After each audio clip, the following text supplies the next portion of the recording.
it to see if anybody was doing anything exciting or if any drama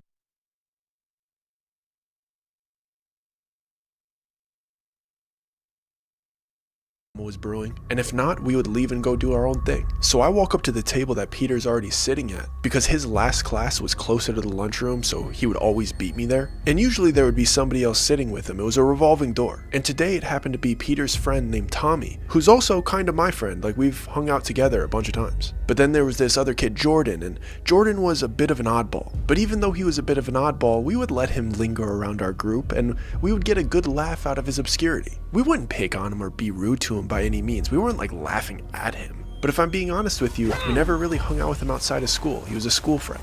Just kind of an odd kid that would float around us sometimes. And I could see on Peter's face as I'm approaching the table that he's not in a very good mood. And I don't know what happened in that moment, but I'm sure I'm going to hear about it based on Peter's face. And as I sit down at the table to get a gauge on the situation, I start to eavesdrop on what Jordan was already talking about. And he's just yapping about his last trip to Brazil. And he's just going on and on. Like I said, he was a bit of an oddball, and he was talking in the cadence with the slight accent that he always has. Jordan's from Brazil, English. This game, you're not ready for it. Is his second language. He speaks English pretty well, like he lives here most of the time, but he's always going back and forth between America and Brazil. And somehow his family managed to do a 15-day trip on the last month of the school year. Apparently he got most of his credits done or something, who knows. But apparently, based on what he was talking about, he had just come back to do the last 4 days before graduation. But I had entered this conversation very late, so I didn't know the context of what Jordan was talking about. It was something about his time in the favelas and something that he realized, and something amazing that he wanted to show us, even though we had never hung out with him outside of school. In the nicest way possible. I didn't really care what Jordan was talking about. I was more concerned with Peter's demeanor because he seemed very annoyed with what Jordan was talking about. So I shoot a glance at Tommy to see how he's feeling, and he's intently listening, and he doesn't seem like he's heard this story before. But it seemed as if Peter did. Maybe he heard it a couple times because he seemed fed up, and it wasn't above Jordan to repeat the same story a few times. So I read the situation. I was trying to save my friend, and I gave Peter the out, telling him, yo, we gotta go. And I interrupted Jordan as he was speaking. We had nothing to go to. I just felt like my friend wanted to leave, so I told him we needed to go. Bro code 101. I didn't feel like anybody needed any context in that situation. I think I'd just say, me and Pete gotta go. Peace out, guys. And I could see on Peter's face, he's like, thank you, dude. I really wanted to go. But before we left, Tommy asked Peter if he was still picking him up at 6. And Peter responded to Tommy, like, yeah, for sure, just text me before you get there. I didn't know what the plans were for that day. I didn't mind hanging out with Tommy. I liked the kid. He was the type of friend that I love spending time with. His company is great, but I had only hung out with him while Peter was there as well. It was like friend of a friend. We had never hung out one-on-one together. So as Peter and I are walking out of the front door of the school, I start asking, what are the plans with Tommy tonight? What are we doing? Because I was under the impression that Pete and I were hanging out for sure. And Peter was totally on the same page with me because he's like, oh dude, we're just gonna cruise around in Tommy's car. We'll chill for a bit, we'll start texting people, we'll cruise around, see if there's any parties going on. That was the usual routine that we would do. It sounded pretty good to me, so I was assuming that I was gonna go to Peter's house with him and Tommy was gonna pick us both up at 6 from Peter's. But Peter let me know that he actually had a doctor's appointment, so he had to go home first. And he said he would have Tommy come pick me up from my house after he picked up Peter from his house. The plan was set, it wasn't anything unusual, so I just changed the subject because we were on the same page, and I asked Peter why he was so frustrated when I came up to the lunch table. So I said that plainly, I just brought it up. I knew it wasn't a sensitive topic, I know he would tell me. But Peter took it a little bit different. He looked at me more serious than he usually did. And he goes, I really don't like that Jordan kid. I really wish Tommy would stop bringing him around. I totally understand somebody getting on their nerves, but from my experience, Jordan was kind of harmless. Like, yeah, he was probably a little bit annoying, but I didn't understand why Peter was like, so deeply frustrated. So I responded like, come on, dude, he's not that bad, give the kid a break. And Peter kind of snapped at me. He goes, no, dude, he is that bad. I don't want to be anywhere near that kid. You know I'm always right about him. Bro, that kid is weird. I throw my hands up and I start chuckling a little bit because Peter's being dead serious. But I wanted to make him laugh about it a little bit because Jordan was nowhere near us. And we were about to graduate in 3 days and never see the kid again. And I got a little chuckle out of him by saying, all right, dude, we'll avoid the kid for 2 more days. Chill out. Let's just have a good time tonight. Relax. And I could see that Peter recognized that he was taking out his frustration on the wrong person. And right before he turned left and I turned right to go to our separate homes, he half-jokingly said, "Just keep that kid away from me." We both laughed and we just went our separate ways. And I did, as what most teenagers do, I sat and I did absolutely nothing until my friends wanted to hang out with me again. And eventually, it was closing in on 6 p.m. and I was getting ready to text Peter because I knew that Tommy was going to pick him up first. But right as I was about to text Peter, Tommy texted me that he was 5 minutes away from my house. So I wasn't sure if he was going to swing by me first or if he had already picked up Peter and they were on their way to me. Either way, I was pumped because I wanted to get out of my house, I wanted to be with my friends. So I got ready, I heard the honk outside and I ran outside to the car. I popped open the back door and I hopped in and naturally, I reached my hand up into the front seat to get a couple dap-ups from my boys to let them know I'm happy to see them. Like, come on boys, give me some skin. And I get the first one from Tommy, it's a clean one, good sound on it. But when I go to get one from Peter, I realize that Peter's not in the passenger seat. That kid Jordan is sitting there. He was sitting where I thought Peter was gonna be. And this kid barely acknowledges me. He's just leaving me hanging. And he's just sitting up there, kind of weird in his seat, still just talking Tommy's ear off about something. And like I said, he was a little bit odd. But it was definitely extra weird that he didn't recognize that I had gotten in the car with him. And Tommy starts driving immediately, so I'm not even able to shoot him a look like, yo, why is this kid here? We've never hung out with him before. So I'm sitting in the back seat being completely excluded from the conversation that's happening in the front because Jordan will not stop talking. So the only thing that I could think to do in that situation is text Peter. And when I check my phone, I already have a text from Peter. And it says very simply, Tommy showed up at Jordan, so I told him that I couldn't go out. Just get a ride to my place if you can. And I'm rolling my eyes in the back seat because I wish he had texted me that 5 minutes earlier. So I replied to him exactly that. Like, bro, why didn't you call me right away? I'm already in the back seat with them. And as Peter's replying to me, Tommy's pulling the car into the expressway. And Peter goes, dude, fake an emergency. Don't hang out with that kid. So I'm caught in this weird situation where he's getting onto the highway. The music is too loud for them to hear me, and Jordan keeps turning the music up, completely drowning out my voice. So when I'm finally able to squeeze a word in between Jordan incessantly talking about the old folks home that he works at, we're already a few miles away from my house because we had gotten on the expressway. And as I'm trying to get their attention and reach over to turn the music down, Jordan abruptly stops talking and whips his gaze at me as if he is annoyed that I'm interrupting his incessant babbling. It had literally got to the point where I had to manually reach over into the front seat to turn the music down so I was able to say what I needed to say. And the lie that I came up with in that 30 seconds was, hey, can you turn around? My mom actually needs me to help her with something in the garage. I don't think I could come out tonight. It was a weak lie, but it was the only thing that I could come up with in that moment. And I felt like I needed to say something because every second that I didn't say something, we were getting further and further from my house, making it that much more inconvenient to drop me back off. But Tommy basically brushed off what I said because he replied, oh dude, just tell her you'll be back in 10 minutes because we're already almost there. And my reaction was, almost where? Where are we headed? But I should have known where we were headed because Tommy was a little stoner. And apparently we were headed to pick up some weed for him from Jordan's plug. This wasn't out of the ordinary. I wasn't scared to go do this. They weren't festivities that I enjoyed partaking in, but it was a rather routine mission. The only thing that bugged me is that I knew that dealers were usually not very reliable and usually don't have very good time management. And they always take 30 minutes longer than they say they're going to. But I was in this situation where Tommy was like, oh dude, I'll drop you off right after. Don't worry about it. But we're almost there, so it's like super out of the way to turn around now. So let's just get this done and then I'll take you home. Don't worry about it. He wasn't being rude about it. If anything, it made sense. He came out of his way to pick me up. We were already pretty close to his next destination. He's not going to turn around to drop me off just so I could go help with something in a garage. She could wait 10 minutes. In hindsight, I should have come up with a much more serious lie. But since I had already put that lie on the table, I couldn't just switch it to another lie. So I was forced to run that errand with them. And right after Tommy said, I'll drop you off right after this, Jordan reached over and turned the music back up.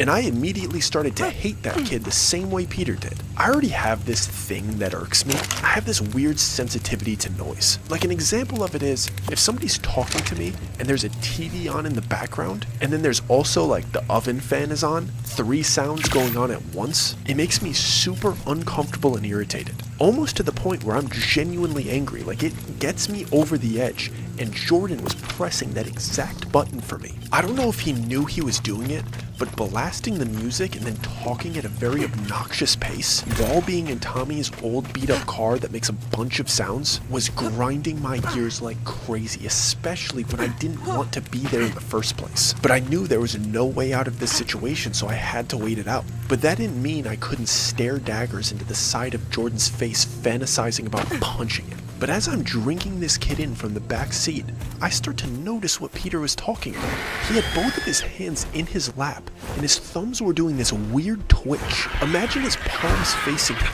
but his index fingers are squeezed together, and then both of his thumbs are circling as if he's attempting to move them in a full range of motion. But his hands are completely still other than his thumbs, so it's almost like he's like trying to imitate his hands. But he was clearly doing it subconsciously, as if he was intending to twitch. I could tell he wasn't aware that he was doing it because his hands were still in his body. And the main reason I say that he wasn't aware of what he was doing was because of the way he was speaking. He was being over-enthusiastic and trying to engage in the conversation intensely while he was staring. And when somebody's eyes and voice and facial expressions are over-enthusiastic, their bodies are relaxed, and their fingers as a weird twitch.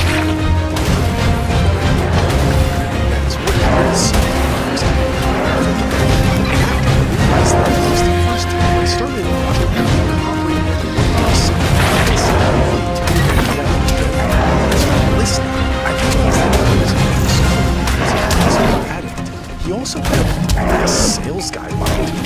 You know when you go to a car dealership and some dude comes out of the back with snapback and a pinky ring, and he just starts lying to your face. He's just offended by things on a daily basis. That communication style was laced into the way that he was speaking to the so with the music so loud and this weird energy I start to think, why is Tommy putting up with this? And I look up into the rear view.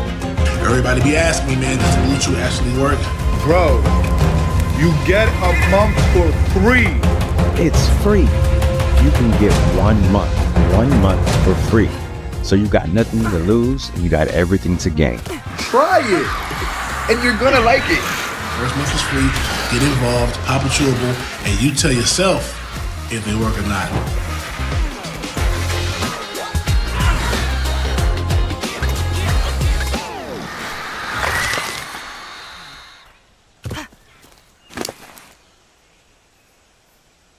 Mirror, and I see Tommy's looking back at me. He was shooting glances at me through the rear view this whole time, and once I caught it, I realized that these glances were trying to convey to me, like, hey, don't leave me in this situation alone. But he wasn't scared. It wasn't like a dire situation. It was an annoyed situation, like, come on, dude, don't leave me here with this kid. And I realized that Jordan must have forced himself to stay with Tommy since we had left them at that lunch table at school. He's been with him this whole time. And even though Tommy was kind of a friend, we had good rapport. I did like the kid, so I wasn't going to leave him in this situation alone. If anything, I thought we might just leave Jordan at whatever place we were going. So I let things play out because I did want to hang out with Tommy. And I was thinking, man, if we could ditch this kid at whatever deal this is, and then me and Tommy could roll over to Peter's, that's kind of ideal. So we pull up to this abandoned looking building, pretty close to the airport, pretty close to where Peter lived. You know when you start getting closer to airports and you start seeing more factory-style buildings, and there's usually a lot more abandoned storefronts? That's kind of what this area was like. It wasn't super sketchy, it was just desolate. And around our neighborhood, this was the area that you went to if you needed illegal things. And I'm sitting in the backseat, I'm so excited to get this over with. So we park up and Tommy turns off the car. And when he turns off the car, the music turns off. And again, Jordan looks at Tommy the same way that he looked at me, like he's annoyed that we turned the music off. But this time he snapped out of it, as if he caught himself being weird. And in a fake, enthusiastic, greasy car salesman tone, he says, come on, let's go in, guys. I had no intention of going into this place or being a part of this transaction. So I reply to him, dude, it's your guy, go get it. And this kid replies to me in such an odd way. The only way I can describe it is that he replied to me like a player, like he was my spoiled kid and had to have it his way. And he goes, I'm not going in unless you guys come in with me. And me and Tommy look at each other and we look back at him and we're like, what is this dude on? And Jordan follows up by saying, no, I know you're gonna ditch me. I'm not getting out of this car unless you come with me. I'm not letting you ditch me. And for the record, gonna be transparent with you, we were totally gonna ditch him. I know that sounds messed up, But I didn't want to be there. Tommy didn't want to be there. And we knew that Jordan lived pretty close to where we currently were because we knew him and Peter lived fairly close to each other. He would be able to walk home from this place easily. It's not like we were dropping him off in a random town in the middle of nowhere leaving stranded. But he was onto us. He called us out for it. He knew that we were going to ditch him. He was right. And I would have had no problem leaving in that exact moment. I didn't want anything from this transaction. But the issue was that Tommy did want something from this transaction. He wanted to ditch Jordan after the transaction, so he was able to get his fix. So Tommy volunteered to go in with him, and after he volunteered, he looked back at me and said, "Come on, dude, don't make me do it alone." And I'm not one to succumb to peer pressure. I'm not somebody that's going to get dragged into a situation because somebody asked me to. If I felt like the situation was genuinely dangerous and I could avoid it, I would. But I had been in these abandoned buildings over here probably hundreds of times. There really wasn't any danger over here. The demons that hung out here were kind of hippie skater-like. They weren't scary dudes. They were more like EDM concert players that were Osiris's and like skateboarders. And so I sucked it up and I got out of the car so Jordan would stop with his little pantry. And we followed Jordan's lead because he says that he knows where the dealer is. So we climbed through a busted part of the boarded up windows. And we're walking around this abandoned building tailing Jordan. He's zooming around this place like he's been here. So it seems like he knows where he's going. Like we're probably gonna find this guy. But he's not checking his phone and he's not texting the dude that we're supposed to meet up with. So we're assuming that he just knows where he is. Maybe this guy has a set spot that he stays in. So we're going deep through this old office building until we get to an exit sign that has a doorway to a stair. And Jordan walks through that door like he's done it 100 times and he immediately heads downstairs. We were on the ground level of this building, so going down this flight of stairs meant it was taking us to the basement. It's hard to breathe in a helmet. Helmets are too restrictive. Not like it went down 8 flights of stairs into this deep, dark, secret basement. It was literally 2 flights of stairs, and there was an emergency exit on the platform in between the 2 flights. I could see an exit right there, so I didn't think much of it. I was like, alright, let's just get this over with. But the moment I got to the bottom of the 2nd flight of stairs, I got hit with this putrid stink. It smelled like mothballs and rotten eggs, rotten cabbage, and empty cat piss. And as that smell hit my nose, I started glaring at Jordan again. And his hands are still out in front of him, palms up, his thumbs are still going. And he let out a light giggle as he did a small skip as if he was excited about where we were going. And the moment I walked into that room behind him, I almost felt violated. I felt tricked. I felt set up. I felt like I was somewhere foul. I'm standing in this empty basement office with dull, flickering fluorescent lights hanging from the ceiling. And at the end of this room, I see the source of the smell. And Jordan is happily walking up to it with his fingers still wiggling. And this kid is encouraging us to come up and take a look as if he's excited about what we just found. And Tommy and I, we couldn't help but take a couple more steps into the room to get a better look at this thing. There was a large assortment of bones that seemed to be put together to make the shape of a large human. It was too many bones put together for a real human skeleton. It was clearly a collage of smaller bones that were put together in an assortment to make it seem as if it was from something much larger. And I'm looking at it from its feet to its head, and once I get to its head, I realize that it's way too small for its body. And this assortment of bones was all the way up against the back wall, making it seem as whatever it's configured into was in a squat pressed up against the wall. And as I got a few steps closer, it was very clear that some of the bones were down glued to the wall. And behind the bones on this wall was a spread out brownish red liquid. And this was spread all over the wall to make it appear like some type of mural of a throne. And as we take another couple steps closer, I realize why the head was so small for the body. It's because it was a cat's head, and it wasn't a skull. It was fresh. There was a real cat's head spiked onto the top of this skeleton. And I remember in that moment thinking, well, that's where the hint of cat piss is coming from. But Jordan made sure to remind me where the other smells were coming from. Tommy and I were in absolute shock with what we had just walked into. And we were very confused with the way that we were brought into this situation. Because Jordan's looking at us as if he was excited about this. like this is some big surprise that he had for us. And he broke the silence of the room by speaking up in that same over-enthusiastic, desperate voice. You guys remember hearing about the Myers family, that dad that killed his family? We didn't even answer what he said. We're looking at him as confused as ever. But he follows up by saying, "Did you hear about all their bodies getting dug up?" He told me that it didn't work unless I chose the right bones. Tommy was able to ask Jordan in that situation, "What did you do?" But Jordan was speaking at the same time that Tommy was speaking, as if he didn't want him to get a word in. And he spoke this time as if he was inhaling at the same time. "Can you hear it?" He said, "Can you hear it?" But the way that he said it was jarring and it took me off guard. But I couldn't hear a dull, monotone beat. It wasn't musical by any means. It was similar to Morse code if I were to compare it to anything.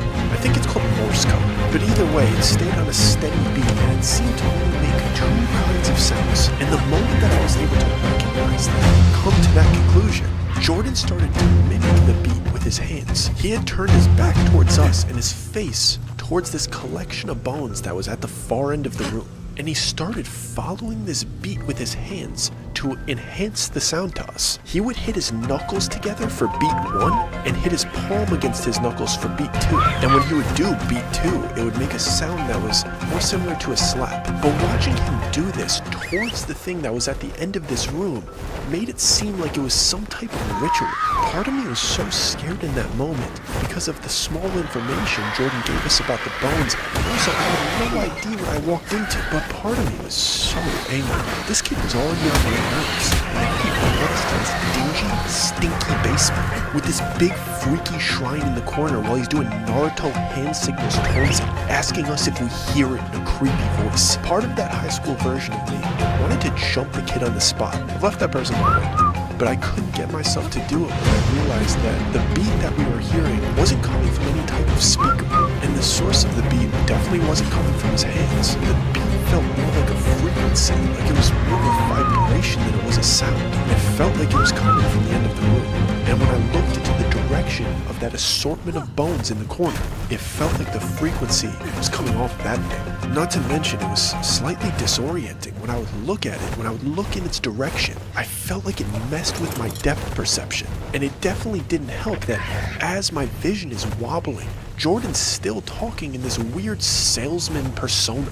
He was also talking way too fast for him to even get a point across. But he kept saying things like, "Do it with me. If you do it enough, you'll be able to see him."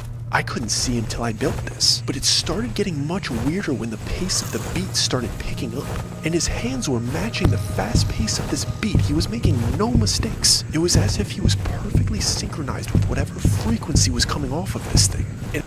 Firehouse Subs just partnered with Hot Ones to create 2 new hook and ladder subs. One that packs the flavor with a mild heat and crispy garlic chips. And a truly spicy one for people who like to prove their strength at lunch. Find out how hot you like it for a limited time at Firehouse Subs. And at the same time, he was repeating now almost in a scream, "Do it with me, do it with me, do it with me, do it with me." And after he said that about 15 times in a row, he said, "See him." And he put his hands out in front of him with his pointer finger and his thumbs touching each other, forming a triangle with his hands. And he was looking through that triangle directly at the assortment of bones. And that's when his voice started to slow down. It was almost as if he was feeling like a level of pleasure. And he was saying things like, "You guys just have to see him. Just stand behind me, look through it, you'll see him. He wants you to see him. He wants you so bad, he loves you." And I felt my forearms and hands spasming along with this beat. And I got scared because I thought, oh my gosh, if I stay here, I might unwillingly start participating. It was hard enough for me to get my eyes off of the thing. But once I was able to shake myself free from it, I grabbed Tommy by the back of his shirt and I dragged him out of that room. We ran up the first flight of stairs onto that platform and out that emergency exit. And the second the daylight hit our eyes and we were out of that dingy, stinky dungeon, we were able to snap out of it fully. And in sheer panic, we ran back to Tommy's car and we ditched that kid. There was something very wrong about what we saw. It felt like it sucked all of the joy out of the weekend for me. I didn't want to go out. I didn't want to socialize. I wanted to go home and I wanted to do my best to forget about what we just witnessed. And if I'm being honest, the car ride back with Tommy was a little bit awkward. We talked about it a little bit, but like I said, we weren't the closest of friends, and I was a little bit annoyed that he dragged me into that situation with him. He obviously apologized. There was no real bad blood between Tommy and I, but that initial ride home, fresh out of that situation, wasn't very talkative. I had him drop me off, I get comfortable, I throw on some comfort movies in an attempt to make myself feel better. And something about being home in my own space was giving me the comfort that I needed. That's not uncommon. Being home in your own space is the most comforting thing. But no matter how much I tried to relax, I couldn't get that beat out of my head. And I couldn't get the image of that thing in the corner out of my head either. But eventually, I was able to fall asleep. But I didn't even remember falling asleep. The only thing I remember is waking up.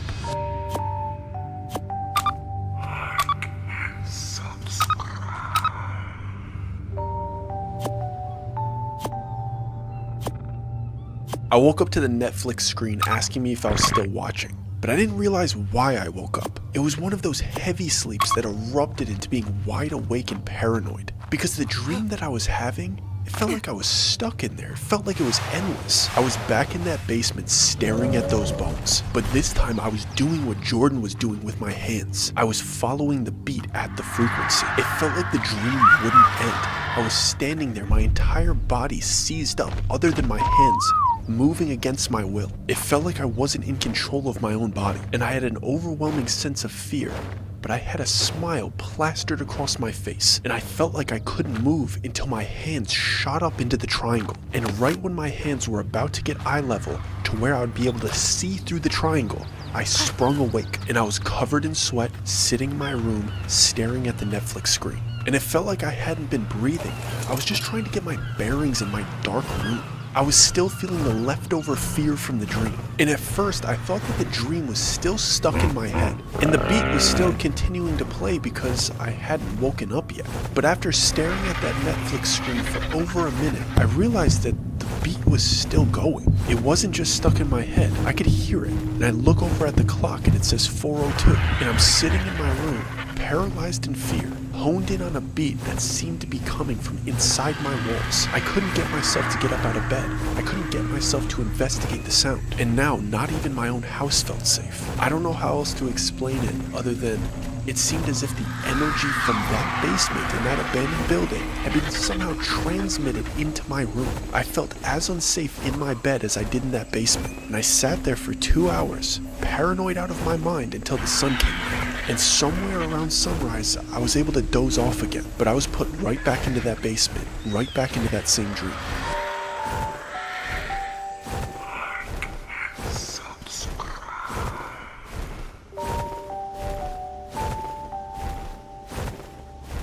I spent the afternoon trying to shake off the previous day, and I pretended that I was okay. This being appeared, over 6 foot tall, had a very large elephant nose. So then I decided, let's just retreat. We have captured extraterrestrial creatures over the years. Eva 1. Until eventually, I felt kind of okay. My phone was blowing up all afternoon from a bunch of my friends that were trying to make plans. And I had committed to meeting a bunch of my buddies at the local forest preserve like we used to back in the day. It was going to be like our last hurrah. We had stopped boozing in those woods like 2 years earlier because once you start getting a little bit older, it's weird that you're like sneaking cases of beer into the local woods. But we made great memories there, and we felt like we needed to come together and do it one more time. And I lived pretty close to the woods, so I waited until I knew everybody had already gotten there before I headed over. And when I got there, it was all good vibes. It was exactly what I needed. It was real simple. Bunch of dudes that I hadn't seen in a while, everybody just having a good time. And even though I was very stressed out from the day before and the horrible night's sleep that I had, after I crushed a couple of bush lights, I was chilling. I was having a good time. It felt like nothing had even happened. Tommy and Peter were there too, and I could tell that Tommy wasn't trying to talk about what happened in front of everybody. And I was cool with that. I didn't really want to talk about it either. I wanted to reminisce with my friends that I probably wasn't going to see very often after this. And a couple of hours pass, and a couple cases of beer get crushed, and we had a nice little bonfire going. The vibes were just right, and it felt like summer. It felt like celebration. It felt like nothing can ruin it. Everything was funny, everything was a joke, even the random chicken that ran into camp. Like there was literally a random chicken that randomly started pecking near our feet, and we thought it was hilarious. We started chasing it around, pretending that we were Rocky in training, and once we caught it, we were petting it and we were feeding it chips and beef jerky. I think we named it Teresa. We didn't even know if it was a boy or a girl, and we didn't think anything of it. We also didn't think anything of the random grown man that stumbled into camp holding a crack pipe. It wasn't super uncommon in those woods, and honestly, those guys aren't very dangerous. They lived in the forest preserve, they did their thing, and yes, their thing was hard drugs, but they didn't really bother anybody. And when you're underage and you can't buy alcohol, you usually buddy up with one of those guys to see if they'll buy it for you. And we knew this guy. To be honest, we had known this guy for like 5 years at that point. Back in the day, we would all pitch together $5. We would have $30 all together, we'd give it to him, he'd buy us 1 case of beer and he could keep the change. It was a nice working relationship that we had developed with him. Obviously, we wouldn't hang around with him too often because he wasn't the best influence, but he was on our good side and we were on his. But we had one strict rule with $2 Tony. $2 Tony could hang around, but if $2 Tony starts smoking that pipe, we leave him to his own devices. And every time we would tell him, don't do that around us, but for some reason, every time he would. And the game that we found funny at the time was we'd wait until he took his first big hit, he'd have his eyes closed, and he would be letting that hit sink in. We would all run away as quietly as possible, so when he finally opened his eyes, none of us would be there. I don't know why we found it so funny, but the idea, the concept of him taking a big hit and then when he opened his eyes back up, all the people that he thought he was talking to just disappeared. We thought it was pure jokes. And I know that's kind of messed up, but it is what it is. We were 18, and he was doing hard drugs around us when we told him not to. I think we could prank him. He kind of did it to himself. And our little prank that we would play on him was way better than the previous generation's prank. They would shuffle around him in a circle chanting nightmare, nightmare, nightmare like they were Eric Andre. So I think we were letting him off pretty easy. But anyway, we did our prank, we relocated, we had our laugh, and it was starting to get later. The sun was going down, and since we had to move from our initial spot, we didn't have our big bonfire. And at that point, we were a couple drinks deep, and I had to break the seal. I had to go use the bathroom. And since it was only guys around, it didn't really matter. I would only walk about 10 feet away, maybe 2 trees into the forest to take a leak. So I'm out there, I'm doing my thing, I'm giggling, having a good time, until I look up into the forest preserve in front of me, and I see about 6 elderly people scattered throughout the woods, looking directly at me with a scowl on their face. And I can't get my eyes off of one elderly, decrepit woman with a short black bob haircut, holding the chicken that had come to our campsite. We weren't so deep into the forest preserve that it would be impossible for them to get there. Like, we didn't hike so far into the forest preserve. These go-to's drinking spots that we would hang out at were like 100 yards away from a main busy street. EVE Online is a vast universe, alive with the unrelenting activity and combined history of its players.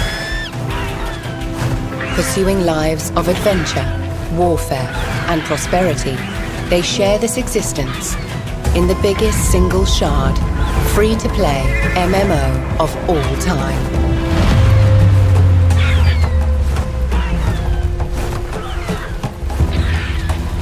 Set 21,000 years in the future, EVE takes place in a distant cluster of over 7,000 star systems known. We weren't camping. So as creepy as these elderly people were, my initial reaction was, oh, these are people that live in the area that heard our music and they're annoyed that we're partying in the woods. And they know that we're underage and they're worried that we're starting fires and they're like, you kids out there. And this wasn't a crazy isolated spot, like I said. It was common knowledge. High schoolers around this neighborhood come here to drink. This probably happened all the time and they were fed up. And cops constantly have to come here and remove the kids that are drinking. That's why we never stayed late into the night. We knew that we had like a 2 or 3 hour window. And then we would get out of there. It was just a place for us to go during the day. So I get back to the group and I let everybody know that the adults in the area are probably onto us, so we're gonna probably have to get out of here soon. Nobody seemed overly alarmed. We all knew that we had to get out of there soon.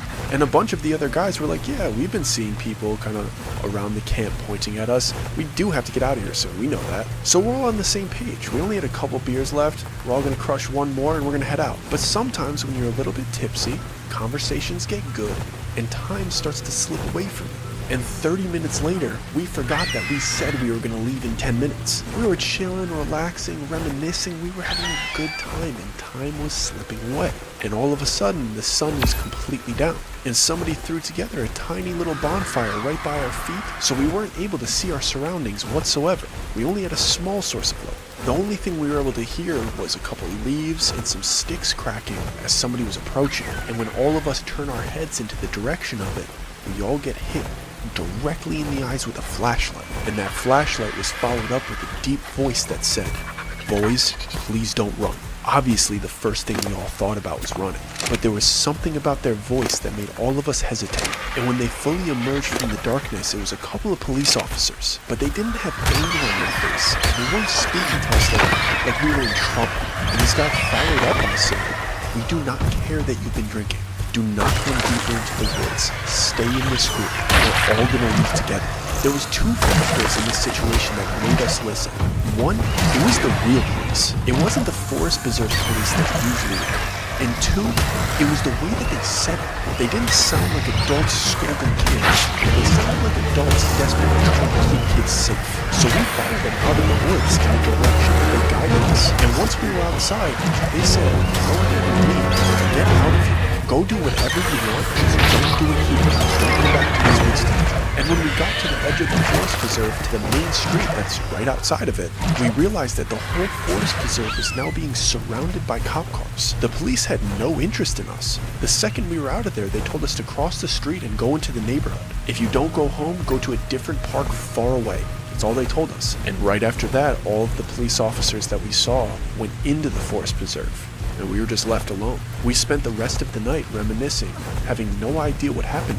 And as it started to get later, everybody started dispersing and going home. And Peter, Tommy, and I all went back to Peter's house. We always slept there because he had the biggest house and his parents were almost never there. So we get in there, we throw in a couple frozen pizzas, and he gets a text from his dad. His dad was a union guy, but all of his dad's friends were cops and firefighters. And Peter's dad was really cool when we would hang out with him. He was one of the parents that we would be just genuinely transparent with. He grew up in the same neighborhood that we grew up in, and he knew what the culture was like. There was no point in lying or hiding what we do to him.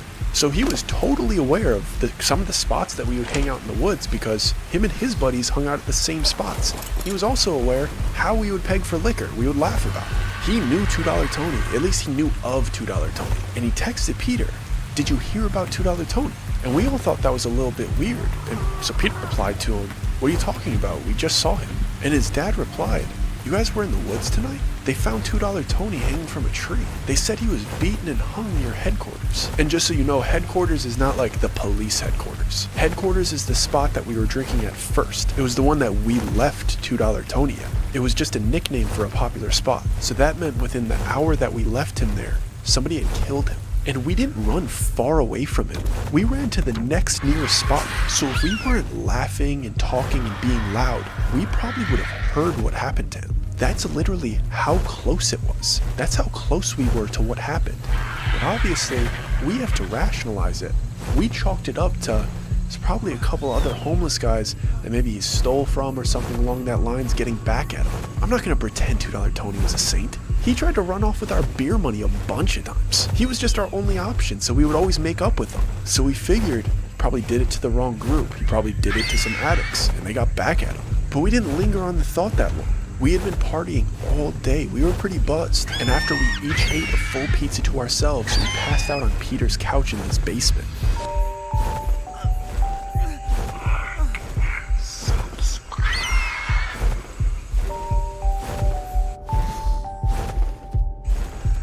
I was back in it. I was back in front of the bones. My hands were moving like they had minds of their own, and my body was as stiff as a board. And I couldn't breathe, and that smell was infiltrating my psyche. The pace of the beat was picking up, and I could feel the impact of my knuckles together every time it hit the lower tone beat. It felt like my hands were developing small stress fractures the faster I was doing it, and the room itself was pulsing along with the frequency, and it wouldn't stop until finally I gasped for air and I sat up, and I was back in Peter's basement, staring at Peter, who's staring at me, and we both started staring at Tommy. We're all staring at each other as if we all just woke up from the exact same nightmare. and we're all breathing heavy, we're all gasping for air, and we're all covered in sweat. And as we're catching our breaths and we're getting quieter, I still hear the beat as if somebody's tapping on the ceiling. It sounded like when you're in an apartment building, you're making too much noise, so your upstairs neighbor is tapping the floor with a broomstick. But we know that Peter's mom is out of town for business, and we know that God is held up. And initially, I'm not sure if it's just in my head, if it's removing some sound from inside my dream, so I can say something. The only thing that I could get out is, do you hear it? And Peter looks at me crazy, and he replies, what do you mean? And the way that he said it, I thought that he knew what it was, and I took it. Meet a digital bank account built for businesses like yours. With American Express Business Checking, you'll say goodbye to monthly fees and say hello to 24/7 customer service, a competitive APY, and membership rewards points on eligible business debit card purchases. You can redeem those points for deposits directly into your business checking account or transfer them to select participating travel partners. Access your account online or on the app, so banking has never been easier. American Express Business Checking. What's your emergency? Who's the person in question? Me. Let's play a game. I'll hide, you seek. If successful, I'll reward you generously. Unconfirmed sightings of the GX Man have been reported all over the world. The GX Man just passed me in the street in Malibu. Yeah, a man in a red suit just bought like all the oil in our store. I went on a blind date with the GX Man. He gave me a fake number. Authorities advise downloading Opera GX to find him. My VPN means I can be in multiple places at once. I can mod my look at the click of a button. Am I the dude standing next to you? The woman walking her dog? Maybe I'm the dog. Oof. I'll block any ads attempting to promote the manhunt. Your time starts now. Play the GX Manhunt at GeoGuessr. Find me and get a reward.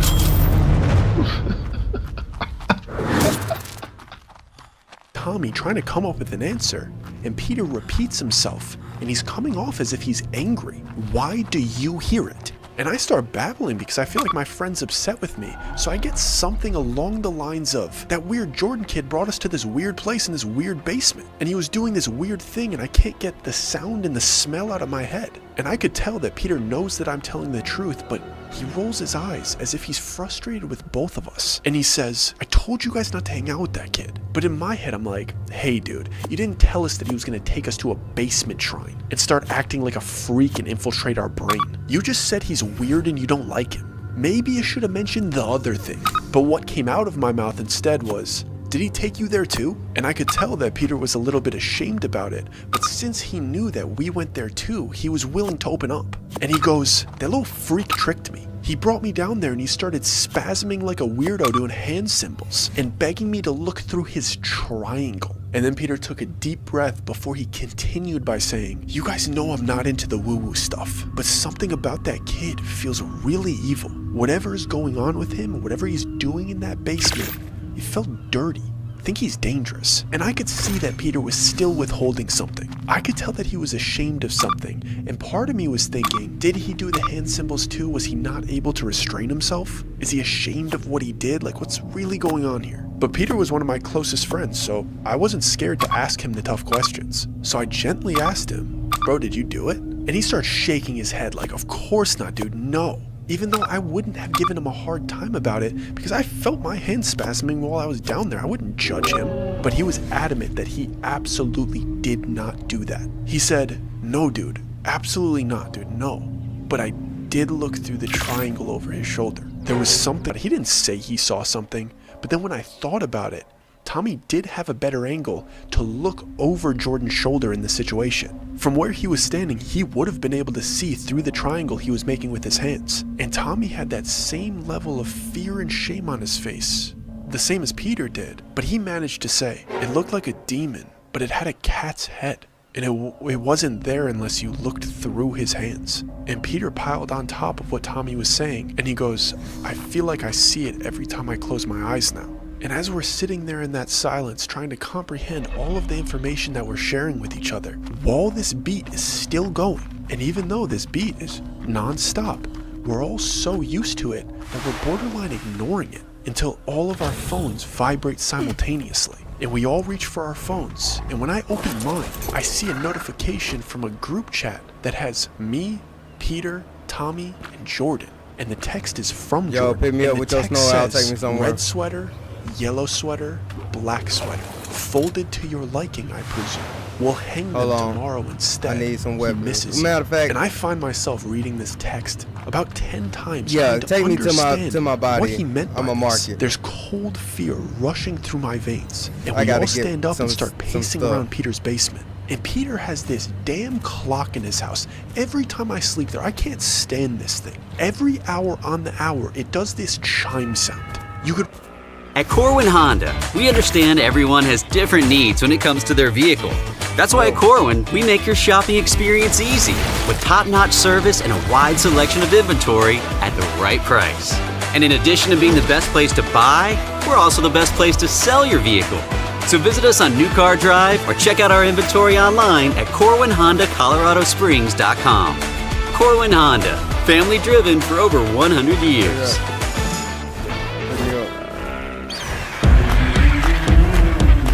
Up for an adventure? Always.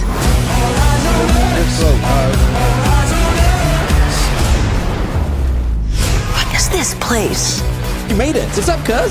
You were the last to see the president alive. Welcome to the pit. Light him up now! A crew of pirates is coming. That was cool. The Disney Plus Hulu Max bundle. Plan starting at $16.99 a month. Really only hear the loud. You say what? Do you not see it on the map? It's right there.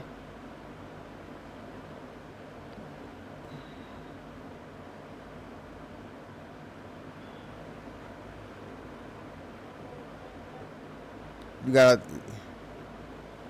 have to fly high, bro. I'm so fucking mad, bro. I lost King to some bullshit because he couldn't fly no more. He got tired. The fuck? I don't give a fuck about no damn dodo. Is quite possibly the dumbest creature I've ever seen in my life. It wanders around the beaches of the island, pecking berries off bushes and being eaten by all I manner need your of assistance, carnivores. bro, real quick. Without the dodo, this fucker the whole is back island's on me, food bro. chain would disintegrate. This subspecies of the dodo has developed I'm an just trying to get my unbelievably fucking clever way to items back sustain so I can itself. go and. They mate Man, that's some constantly. bullshit, bro. That's some I'm fucking fairly bullshit, convinced bro. that What they the reach fuck? full No, maturity bro. within a week of being born. What the This fuck, is the man? only trait keeping them populous Leave me on the alone, island. bro. While it can be done, there Damn is it, this almost damn no Carno, reason bro. to domesticate Ooh, a Raphus replicata. I hope y'all can fight each other, It bro. cannot carry enough to Damn, be a I hope beast y'all of can fight burden. each other. It does not provide much food, and it's too stupid to show companionship. It could work as a last-ditch food source, though. So I suppose keeping some around for lean times has a certain logic.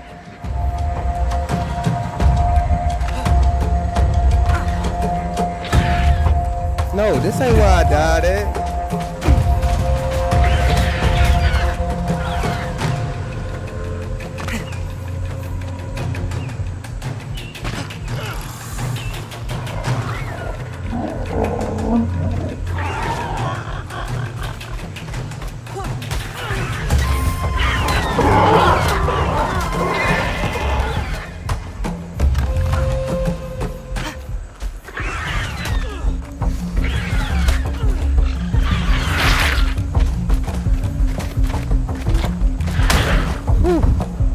That did come in handy, didn't it? Fuck them up. Just fuck them all up.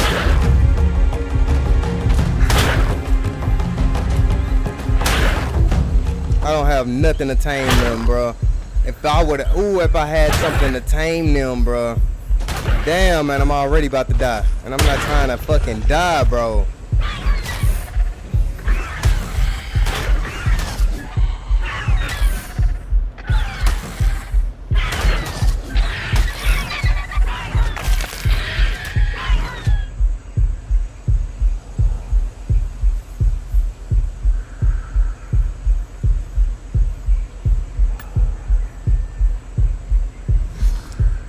Hey, Where you at? Where you went to, bro? Come and pick me up at my base, man.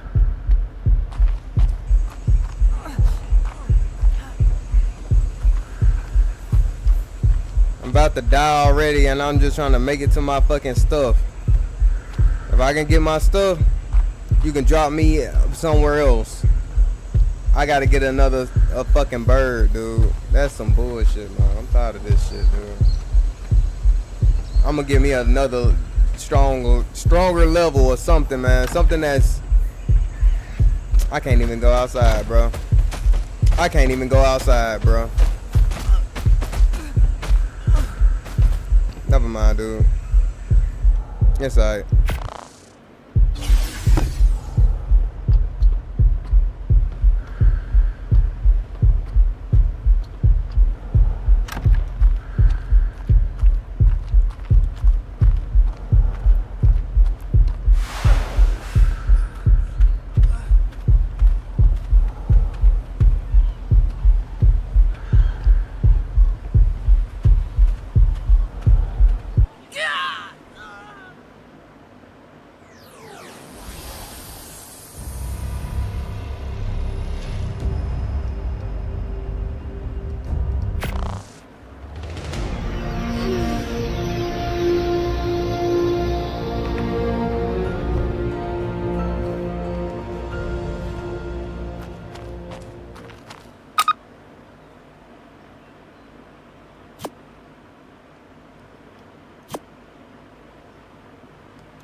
Vane even died.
What the fuck?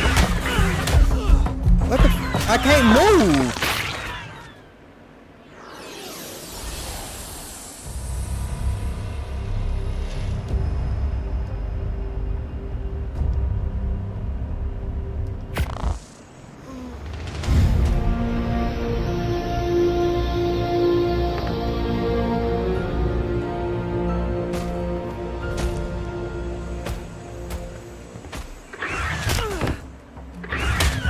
How did you... Bro.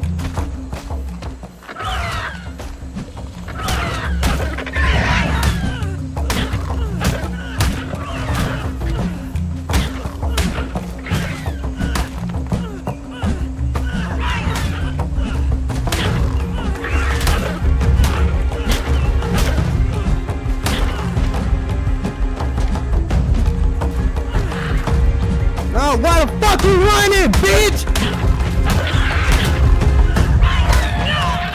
Yo! Yo!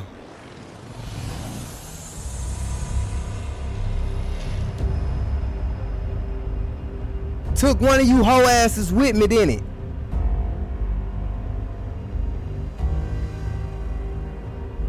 I don't give a fuck about dying as long as I take a life with me. Like, bro, that's crazy, bro. Won't leave me alone. Trying to always give me some bullshit, bro.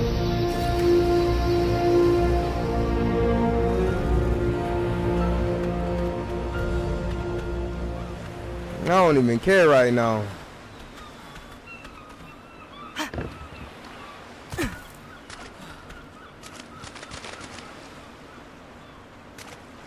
I'm way far from where I need to be.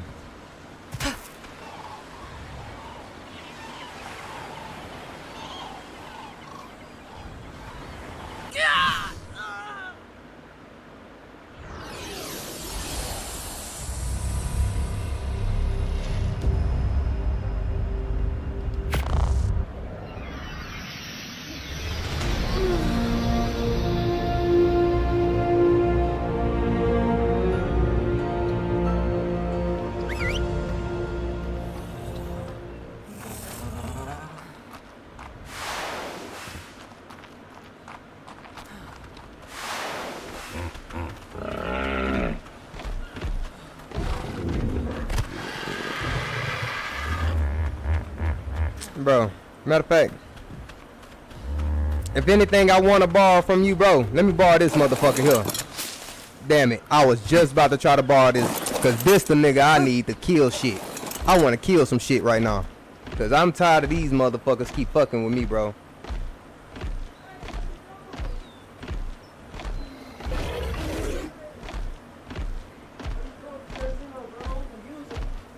What do you need it for? I'm about to get my body. I gotta get my body back. You cannot use my damn Therizino to get your body back. You're gonna kill it. It's low level.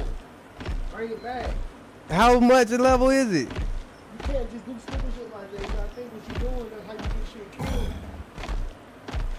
You gotta be at least a level like 100 or something. Therizino ain't probably can, but I don't know. It's a 95. It's not a war Therizino. It's just for building. I can't even grab my shit, bro. That's why I've been asking, bro, to just drop me to my body and let me drop my. I was talking to you, but I was yelling. I can't hear you. I can't hear nothing, bro. Like I was just yelling, you ran off. You gotta get on Discord or something, bro. I can't hear you. Sometimes you can. No, I have to listen to you through here. Like I have to try to listen back there. Like most of the time you get close to me, I start talking to the mic. You hear me? No, I don't. Because you be talking back. No, I'm just hearing you from in there, dude. I don't hear you at all through the mic. Never. Ever. It's probably because I got that damn screen lock connected. That's when my mic coming from there, but I don't use that. And I disconnect my mic from that problem. And I'm tired of these motherfuckers, bro. I couldn't even get my fucking bird. Like what you were trying to do before they killed you the first time? Just grab my stuff and leave, bro, so I can go and get another bird. Oh, like before that, you were trying to get a bird at first when they killed you. No, I was just trying to leave from that area because I ran out of stamina and I landed where I couldn't fucking get back up. Yeah, you don't need no bird. You need a bird, but you also need like a damn dino, like a damn war machine or something like that. I knocked one of them out just now, a raptor. I just knocked one out, but he had a friend and it killed me.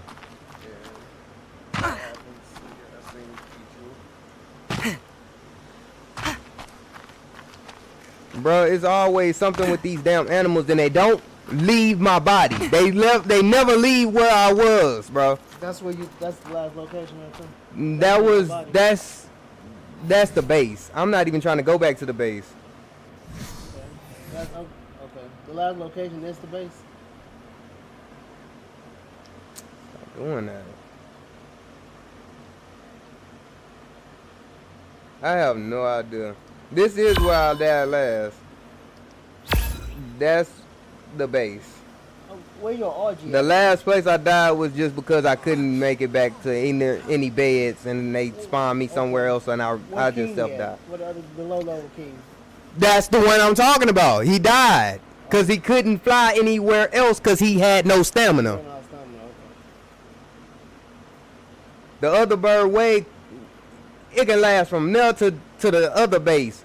I can't even last here to here without even... You just rushing everything, bro. Listen, just rushing, bro. The game just took ping from me from the second time. But all right, just listen to me, y'all. Listen.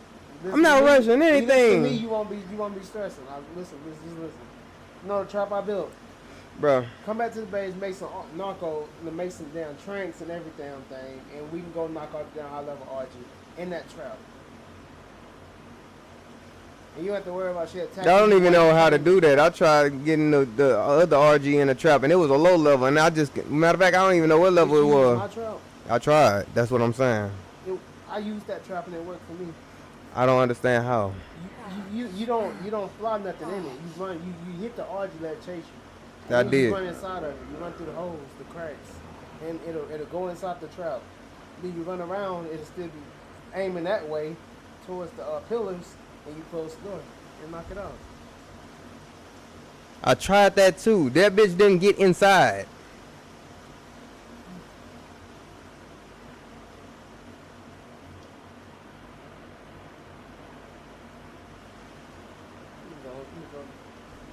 I'm trying to get done with base so I can come and help you, but I can't. I can't even get done with my base. I got stuff at my base that I can use to do some shit, but there's 3 raptors, 2. That's why I was gonna come and help you. But you taking the third Xeno and stuff, so I'm almost done. Like I'm literally almost You know what? done. It's alright, bro. You good. You should focus on what you're doing, and then I'll get done and I'll come over there help you. I promise I'll come over there help you. You good. I'm good. Whatever you lost, we can remake it over. You ain't It's gotta worry alright. about it. I'm not gonna stress. I'm not gonna trip. I'm just gonna try to do something. Don't let the game do it to you. It will stress It you already the fuck did. out. I don't It will care. stress you the fuck out. I'm not even stressed no more. I don't even care no more. You gotta not care. That's the only way you're gonna get through it. 'Cause that shit's annoying as hell. I don't even know where the fuck I'm at. I got you. Oh, hey, Cardinal. You wanna eat me, bro?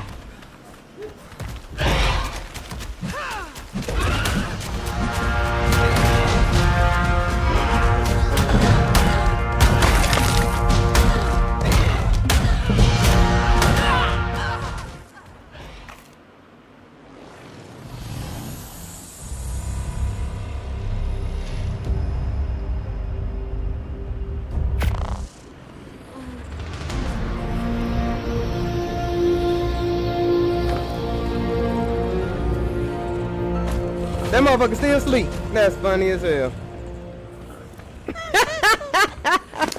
That's literally funny. That's funny as hell. I thought he would have been up by now. Knock this stupid ass out. Hey, whoa, bucko. What you doing up in my base, bro?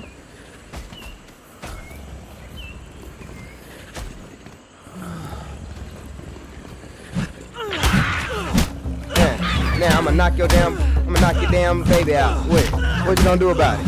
What you gonna do about it? What you gonna do? Knock that stupid motherfucker out.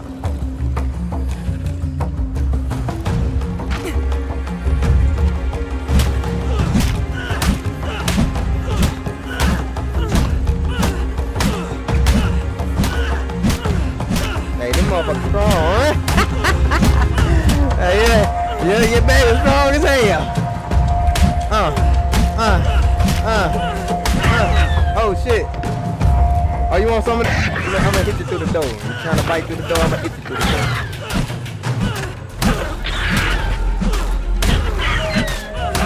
You gonna eventually run away too. I know I got the Midas touch. You feel me? Got the hands. Make it dance. Knock the fuck out. Yeah, there you go. Come on.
Call your ass Yo-Yo, cause y'all had me up and down.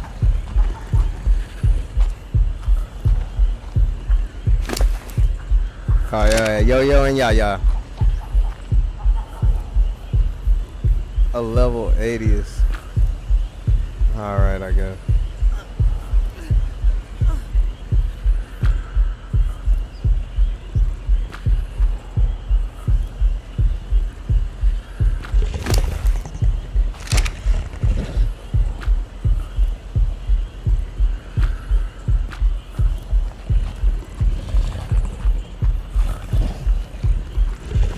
You know what? I'll help y'all. Hold up. Come on.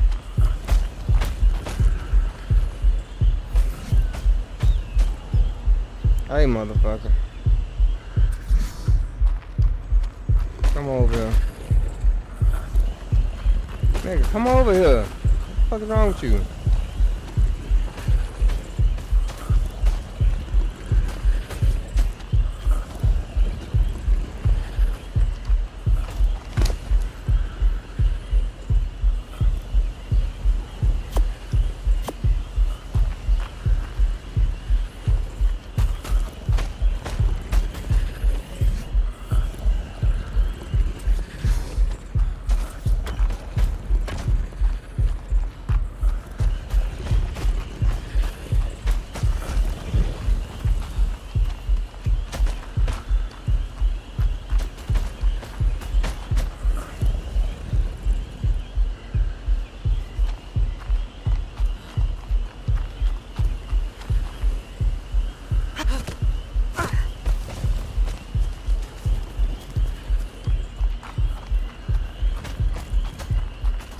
I want this one too, but damn it. Find some more food, man. Oh yeah, yeah. You know what? Man,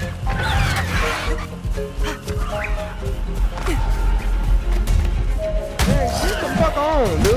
You a weak ass. Move.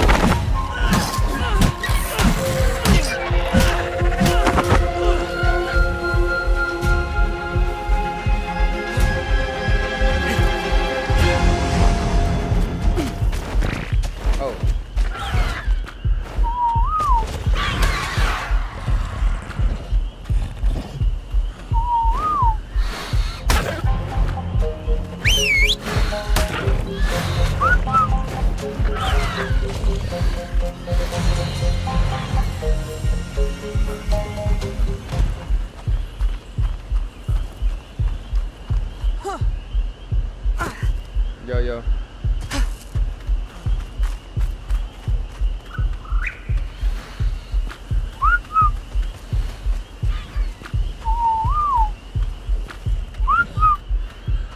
Come home, man.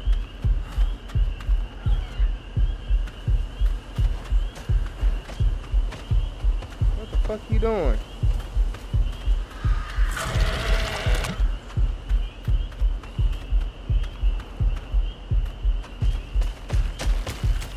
Man, what the fuck y'all trying to get me killed for? Stupid ass game. Just trying to get people killed. Not even letting you do the game for just, you know, this crazy shit, bro.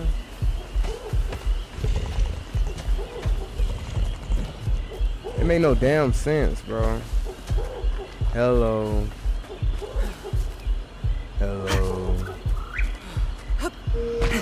Man, this is the dumbest shit to me, I swear.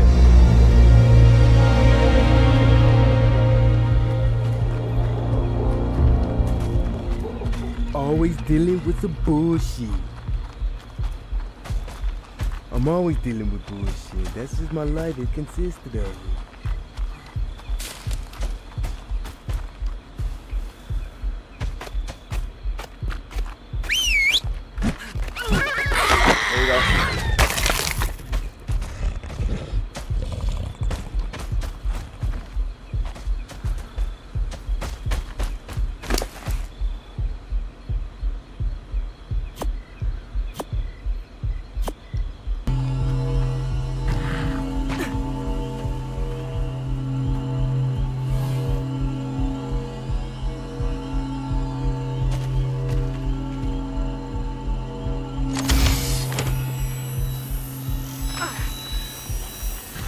Whoa.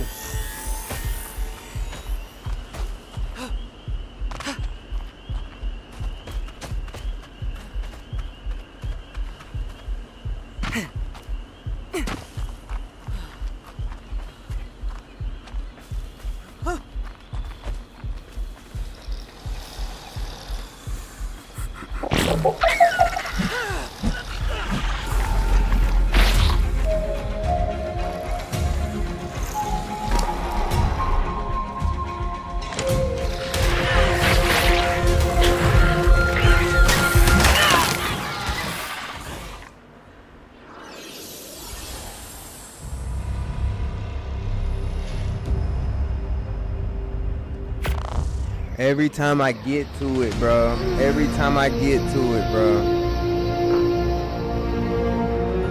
I need meat. I need meat too. Alright.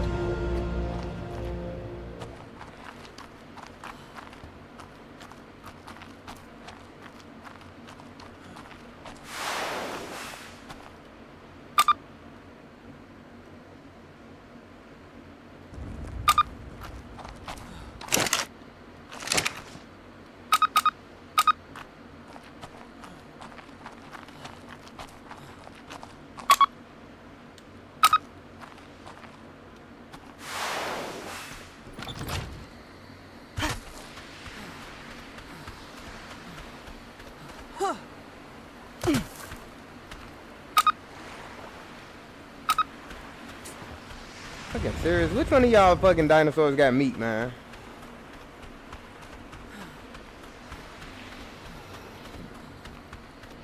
I would think yo ass.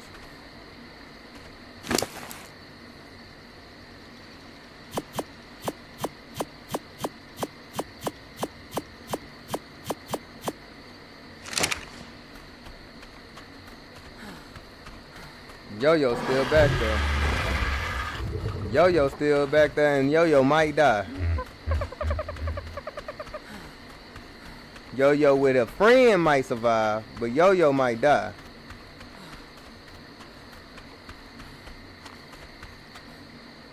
There was an alpha out there. I seen it. It wanted to come on my, you know, come towards my body after I died. I think if Yo-Yo and that thing is cool, there's an alpha raptor there. Yo-Yo! Yo-Yo!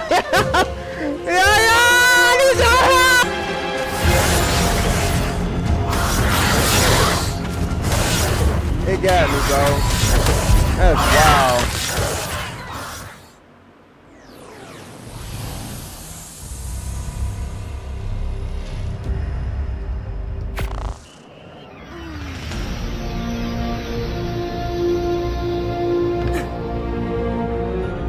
Yeah, right when I got some meat for it.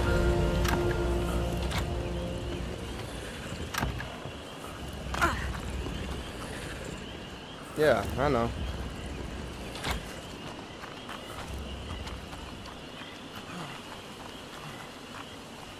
Yep, like I thought, Yo-Yo died. Yo-Yo stayed around there trying to fight. Well,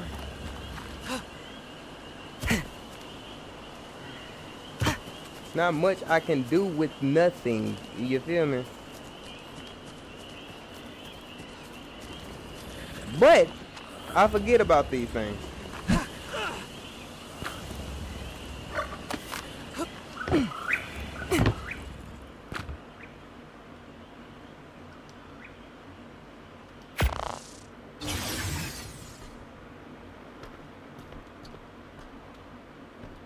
Open the damn door, bro. What am I? Oh.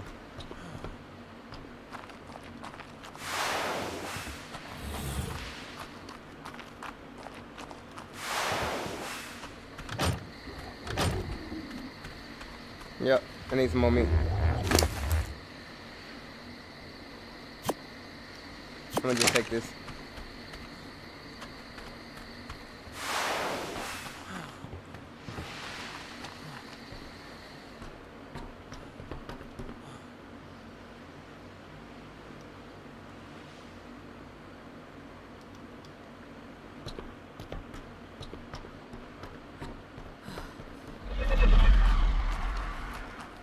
I can't fast travel twice like that. That's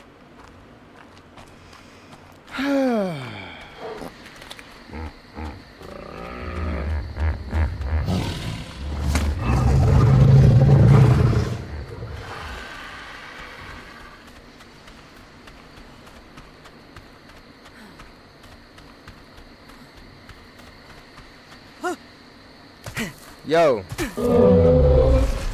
Take me somewhere. Take me back to my base.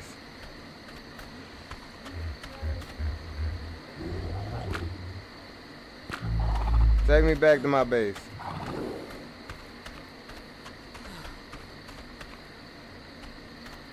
I can't fast travel over there. I was already on the bed. And I'm trying to at least tame this raptor over here. That's what I'm trying to do, and it's almost about to wake up.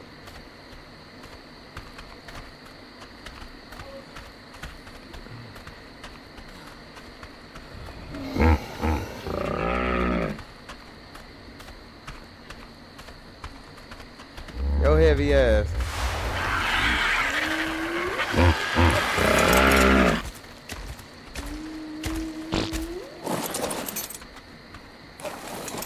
Yeah, I was gonna close the door, huh?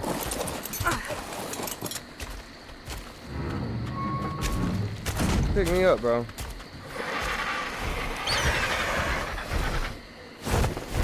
Gotta fly high. Damn, I wish I would have made a parachute. I would have just dropped me on. You can go.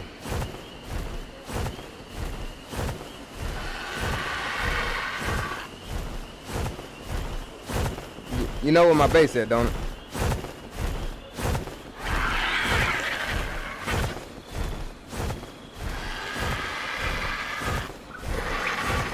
I can't ping shit. I thought I knew how to ping where we need to be going.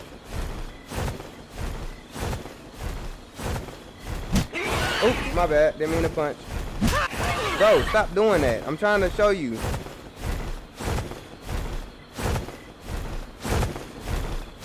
Turn left. Turn left a little. I mean right. Bruh. Turn right a little bit.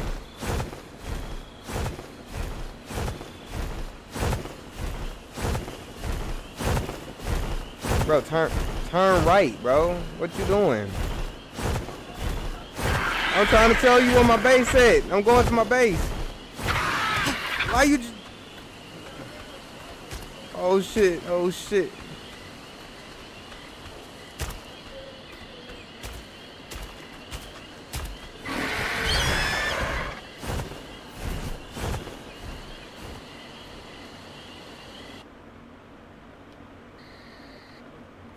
Okay. You need to go over here. I hope that ping showed it. Did it show you on my... Yeah. I guess not. Damn, that needs to be a thing, a mechanic in the game, bro. Why make a game where we can be allies but yet cannot point directions?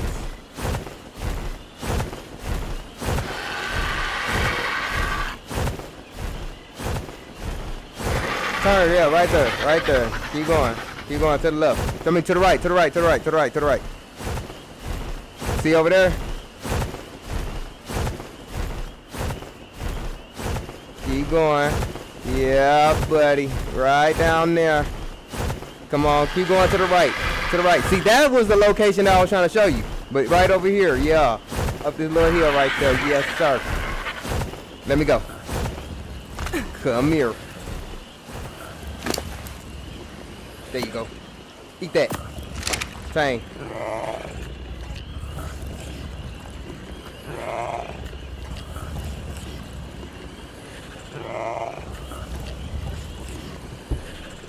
I wish I would have had your brother and your sister with you. But Yo-Yo wanted to be a rambunctious son of a gun. It's okay, baby. It's okay. It's sweet. Sweet thing. Mommy still loves you. You're so cute.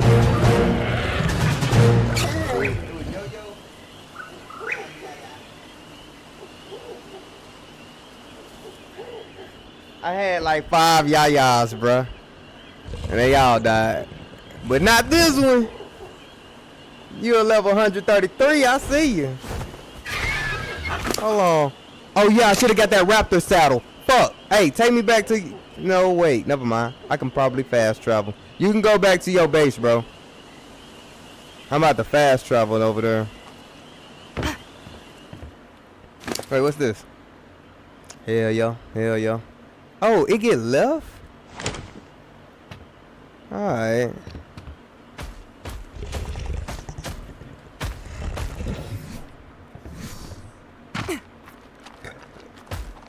You was tamed quite fast. Your behavior is to not follow me.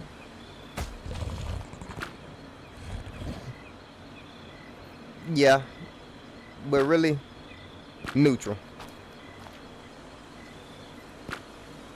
I want to be able to track you.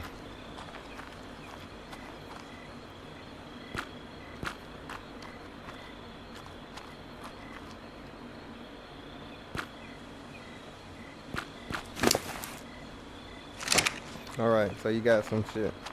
Alright, bro. I'm about to fast travel over here and everything. You better leave here, bro, because this is a fucking...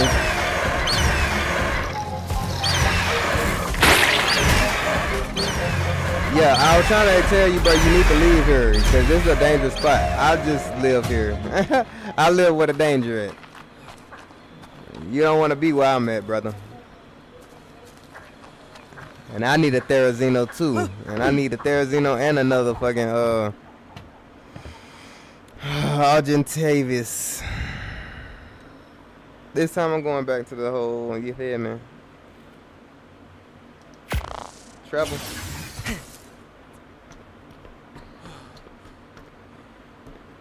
Let's grab the saddle. Where's all saddles at?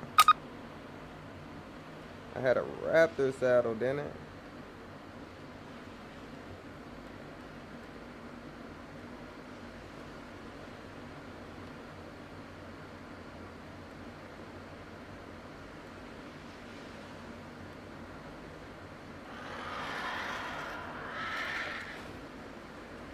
Brother, stop playing.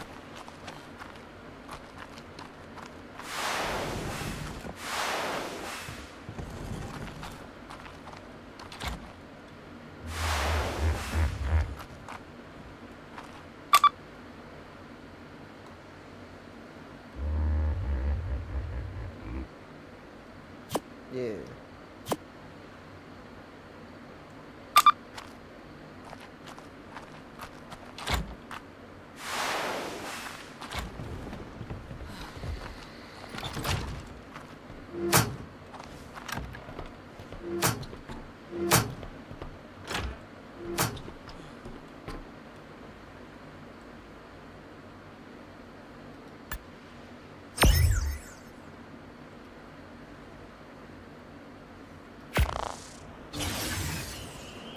Yeah. What's up, playboy? Come here.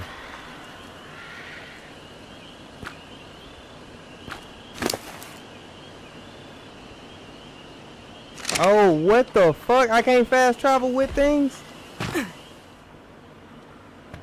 Of course not. Of course I can't. That's what I thought. I thought you can't do that because I knew that I had this when I did that. It won't let me do that. That's wild, bro. Well, I guess I can't fast travel unless you take me to the fucking base. That's why I was trying to tell you, bro. Go back home. I can't fast travel with things. I'll leave it back where it was. That's fucking crazy. I don't feel like running all the way back here, bro. Yo, what the fuck? Oh, whoa, what the fuck? Hey, yo, hey, whoa, whoa, whoa. Yo, yo. No, stop. You be passive. Be passive.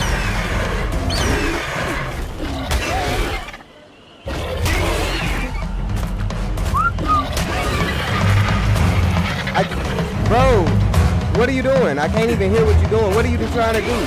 Come here. Yeah. Come on. Let's go. We're not fucking with that. Yeah, I know. That's why I was trying to tell you to leave already. You still wanted to stay here. I don't know why you doing that. No, I don't, because I can't. I can't, and my fucking bird can't. I mean, my damn raptor can't. And I know I'm not trying to lose this raptor already, bro. I just got it. Attack what attack you, bro. Come on, I'm trying to get a saddle. I'm trying to get the saddle for this raptor so I can ride it back and forth.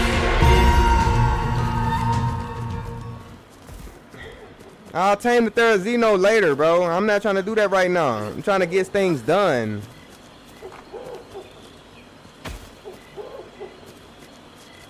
And I'm thirsty already, bro. That's crazy.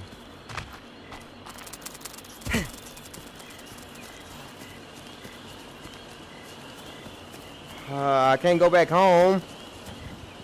Wait, can I? I'm gonna go back home and get something to drink. I'm thirsty.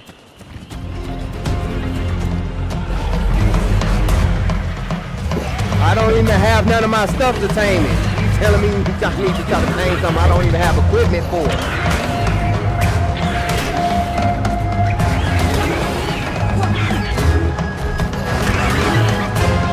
Like, it's really your fight if you want to tame it. Yo, what you doing?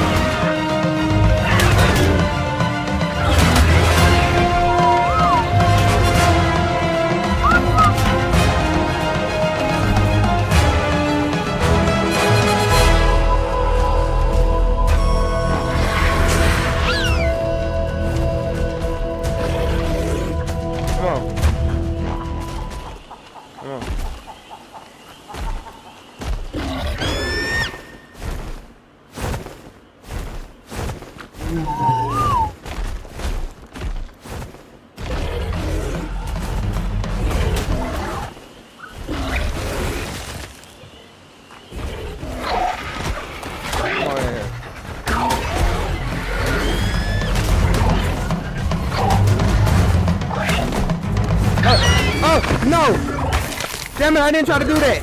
Yo, fucking bird fucked me up, bro. Move. It's like you trying to get me killed.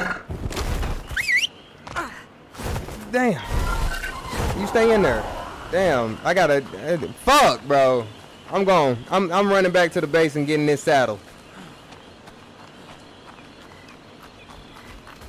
Damn, bro.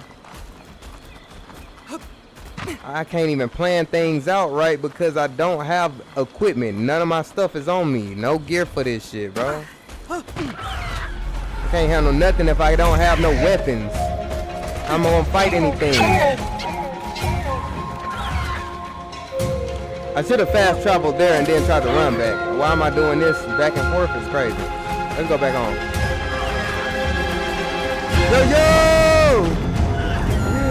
Yo, dead. Yeah.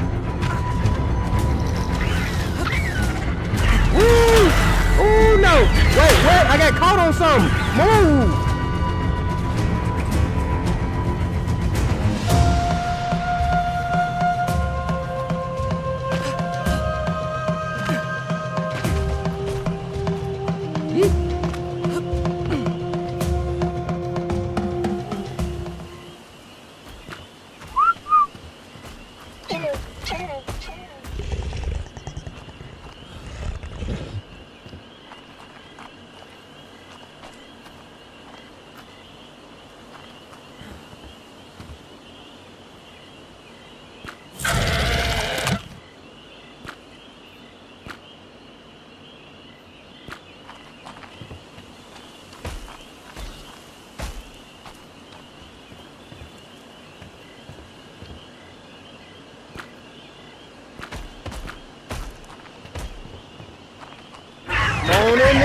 Come on! Oh, I'm about to knock you out too then. You gonna be my other one. I don't even care if I die right now. I can come back. You gonna be my other one though. Yo, kill me. It's okay. I'm about to knock this motherfucker the fuck out. You wanted to come this far for it? You got it, brother.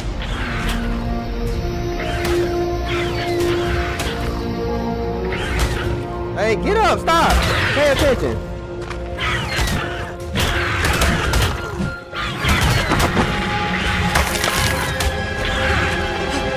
Okay, real down, bro. So 2 of them came out of nowhere on me and killed my fucking bird, bro. I mean my bird. You want this though, right?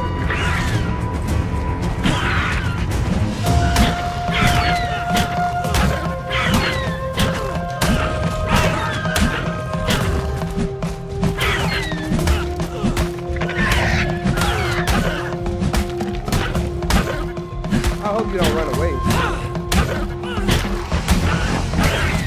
I want to knock you out.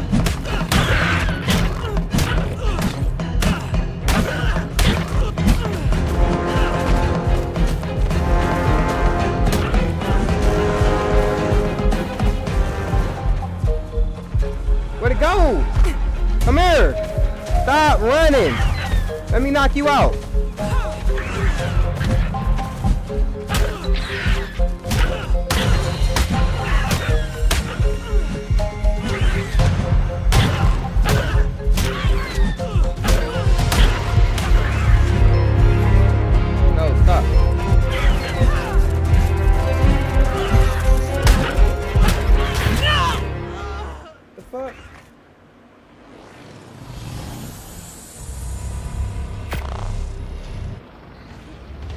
I had got a Raptor saddle, bro, and I can't even fast travel with it. It's funny, bro.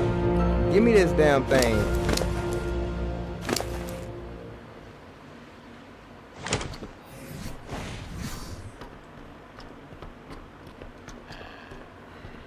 That's so crazy. All I was trying to do is get my fucking stuff so I can get more tames.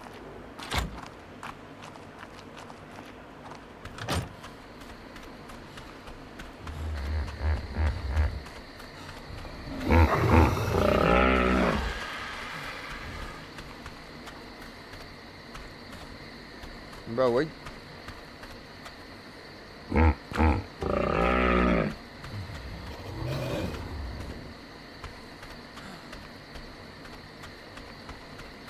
Bro, this is stupid.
Whoa, bucko! How? Get off! Fuck!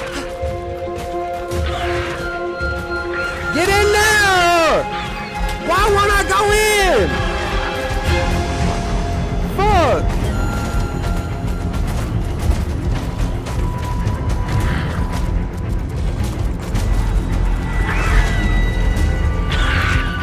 As long as I made it. You gonna run away. I already know you gonna run away, so it doesn't really matter.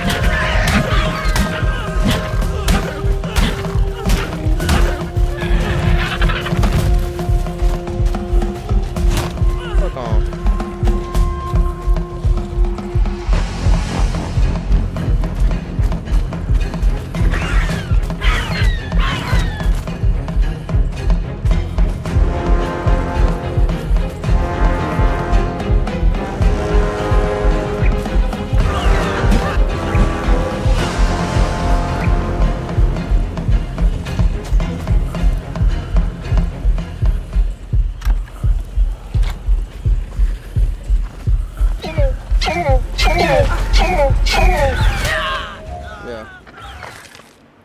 I might as well, cause I was starving and I mean thirsty or some shit, bro.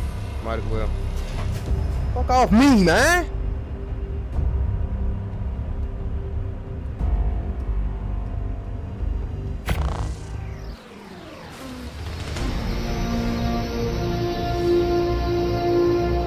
That's not who I picked, bro.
Yo, bitch is my bitch, nigga. Nah. That's mine now. Is this a girl? No, it's a dude. Never mind. You ain't gonna get your boy back, not ever, bitch.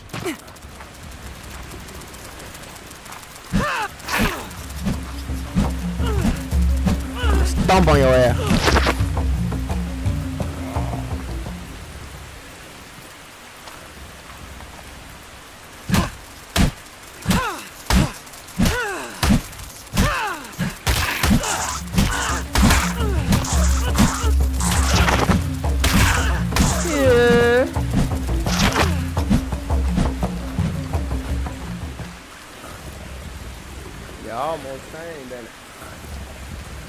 As soon as you will, too, I'm slapping this saddle straight on your ass, and I'm about to fucking kill shit.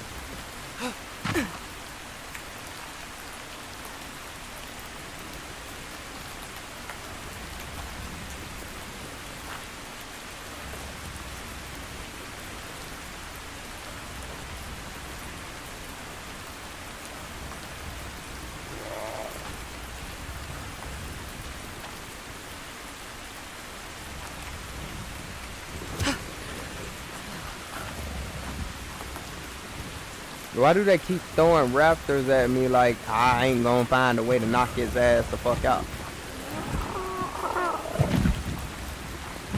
Ooh.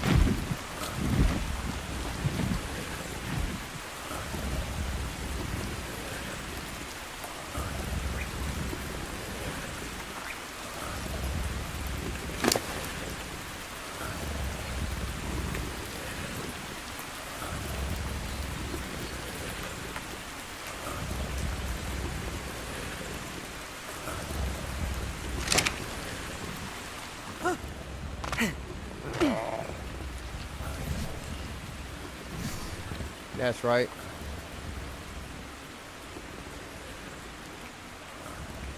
That's crazy as hell, man. I'm going back and I'm gonna just go back in my zone. Chime in the basement because the clock is in the basement, but we always have to sleep in the basement when we sleep over at his place, so it goes off every hour while we're trying to sleep. But this time we were already up, and the clock chimed for 4 a.m. And for the second night in a row, I'm staring at a 4 a.m. clock, and the clock is on the other side of the room, and there's a table in front of it. And sitting on the table are the 3 hoodies that we wore that day. A red one, a yellow one, and a black one, all folded in order on the table. But we all tossed those in a pile on the floor the second we came down here. So we ran to the storm room, and we locked ourselves in until the sun came up.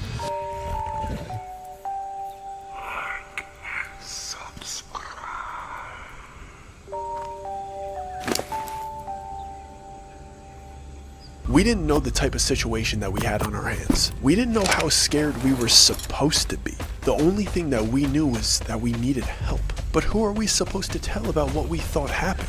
Like a weird kid that we went to school with brought us to a weird basement and he was acting weird. And 2 out of 3 of us thought they saw something strange through his hands. Oh, and here's the kicker. We think our hoodies were folded in the middle of the night after we came home pissed drunk. Like, what are we supposed to say to anybody? Part of us didn't believe it. We were all hammered when we got home, but we were still shaken up about what happened in that basement, and especially what happened in the woods to $2 Tony. Anybody in their right mind would brush off our story as paranoia setting into a couple teenagers. So the only thing that we could think of doing was lingering near the local park that's near the local church and waiting for Sunday service to be over so we could slide in there and get some direction from a priest who isn't allowed to judge us. And I don't know if it was the hangover or the lack of sleep, but I felt like everybody that we passed on the way to that park was looking at us funny. We must have looked worn down and crazy from the looks that we were getting from the older folks that were passing us. We probably looked weird. We were definitely all paranoid. Our heads were on a swivel, looking into every window of every car that passed us, looking behind us to see if anybody was following us. The lack of trust that we had in our surroundings, you would think that we were fugitives. But these fugitives were skeptical of all the people around them. And I found myself staring down grannies because I briefly saw saw their thumbs maybe swirling in the same way that Jordan's was. But they just have their hands in their laps as they're getting pushed on a nice Sunday morning as they're sitting in their wheelchair. They're harmless. And I'm looking at this woman like she's the devil herself and she's gonna spring out of her chair and attack me. But I held off and I didn't fight the innocent woman. We patiently wait until Sunday service is over. And we wait the extra 30 minutes. We wait out all of the people that are lingering around the church talking to the priest after. And eventually they finally all leave. And we float in there with our hoods up, probably looking like we're gonna attempt to report. There is electromagnetic energy in that pyramid between 200 and 600 meter wavelengths. In Atlantean times, we knew that everything was mind. Giants have been found in the Midwest. The father was not Homo sapien. They traveled and circumnavigated the entire planet. They may have even been interplanetary. Ishi no Hoden. It's referred to as a rob the church. And we march up to the priest, who's clearly concerned with the way that we look. And we all start talking at the same time until he gets us to calm down. He puts his hands up and he's like, whoa, whoa, whoa, boys, one at a time. And in that moment, we realize how just crazy disrespectful we're being. And we all take our hoods off like, we're sorry. And then Peter starts the real conversation by saying, I think we have something demonic following us. This kid that we go to school with did something really weird to us. And we've been experiencing some really weird things at night. We all keep hearing the same sounds. And we all keep waking up at the same time every night. And we're all having the same dream. We don't know what to do. We think that kid is possessed or something, and now we think it's following us. Surprisingly, the priest didn't laugh or brush it off. He was listening intently and nodding his head, and he was taking us very seriously. Just that alone brought me a lot of comfort. I don't know if anybody else would have been that open-minded about it. And after Peter ended his spiel, the priest started to talk. He opened up by saying, boys, please don't get offended. I have to ask you this before moving forward. Have you guys been taking any drugs? We all shook our heads because we didn't. We were all a little tipsy the night before, but it's not like Bush Lights or hallucinogenic drugs. Then the priest continued by saying, do you hear that sound while you're in here? We all stopped for a moment to listen intently because it had gotten to the point where we didn't realize when the sound would start and stop. But I didn't hear it. So I started shaking my head no, and so did the others. And the priest seemed to be very satisfied with this, and he said something very comforting. So that means you must be safe right now, right here in this moment, right here with me. So you guys can tell me everything, and I could give you guys all of the tools that you need to be safe even when you leave. The amount of tension that just left my shoulders with that realization. It was finally quiet, and if there was any place where it was genuinely safe, it was right here with him. And I felt like I was able to exhale for the first time in 2 days. And over the course of the next 15 minutes, he asked us to tell him pretty much every detail of everything that we witnessed. He asked us all about Jordan. He asked us what he had said to us while we were in that basement with him. He asked us what we had been witnessing at night and what we'd been dreaming about, and we told him every single detail that we could remember. And this is what he told us in response. If you boys want me to come to your homes and bless them, I'll do that. If you want me to give you holy water and rosaries and crosses, I'll happily do that as well. But I promise you, if you trust in God and you denounce any evil, and you put your faith towards God, I promise none of that can hurt you. Whatever your friend Jordan is playing, it's very dangerous. He's going down a dark path, but there's another path for you through. I advise you to avoid him, and whenever you hear the sound, whenever you wake up at night, all you need to do is pray. It will protect you, and whatever evil that he's playing with won't be able to touch you. I'm going to give you my number, and you can call me if things get worse, and I'll come and help. But if you put your faith in God, I promise you're going to be okay. And I hope I see you boys here next week. And we're all nodding our heads trying to take in all the information that he gave us. And as he's walking away, he tries to leave with one parting joke. And as he's walking away, he calls back and he goes, now if you guys see any signs of voodoo or black magic, you call me because you might have a real problem on your hands.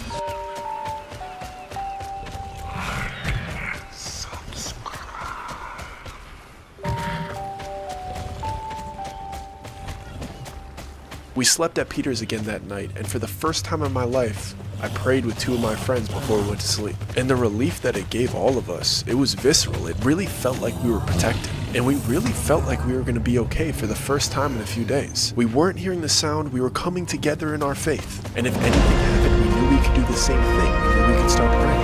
And it would be alright. He told us it would be alright. I fell asleep like a baby that night, all of us did. And my dreams, they weren't happy-go-lucky, they weren't perfect, but they weren't like the 2 nights before. It felt like an internal battle inside of my mind was going on. I could still feel the presence of something wrong, but I could feel the presence of something good fighting it and giving me support. And when the clock in Peter's basement chimed again, we all woke up at 4 a.m. But it wasn't in a horrible panic covered in sweat. We were up and we were all looking at each other, but we had a light confidence to us, and we could hear the sound of the rhythmic pattern, very similar to the way we heard it the night before, but we felt like we had the tools to fight it. We started praying together and we were holding our crosses and our rosaries, and as we started praying, the rhythmic pattern that we were hearing started to slow down until it stopped. The prayer was working, and for a moment I could feel it in between all three of us. We felt safe. We felt like we were winning. We sat there very happy with the outcome, and just like every other teenager, after a moment of silence, we reached for our phones. I didn't have any notifications, Jordan wasn't texting the group chat, but I saw Peter scrolling through a bunch of notifications, and when he turned his phone towards us, it was all Ring doorbell notifications. And when he opened the Ring app, the live stream to his front and back door wasn't on.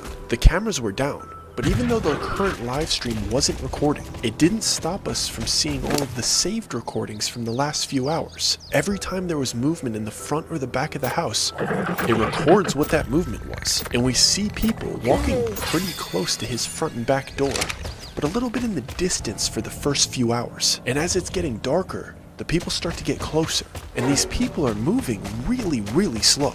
Not only that, they're not even attempting to be stealthy.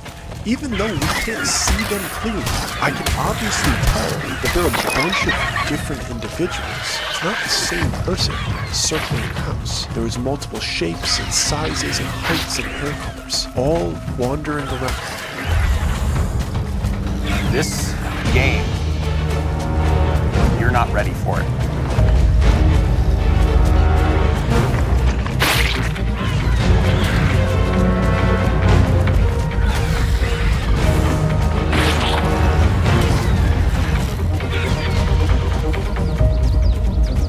You're in the middle of this beautiful sci-fi environment. And you're seeing intrigue, the espionage, the alliances form. The power that shifts around. And it's amazing to watch.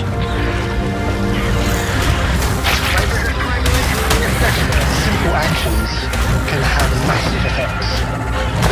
Cooperate with people, compete with them, make friendships, deceive them, betray them. It's amazing to think that it's just other players. More players start coming. It just starts this complete cascade of actions, and you don't know what's going to happen.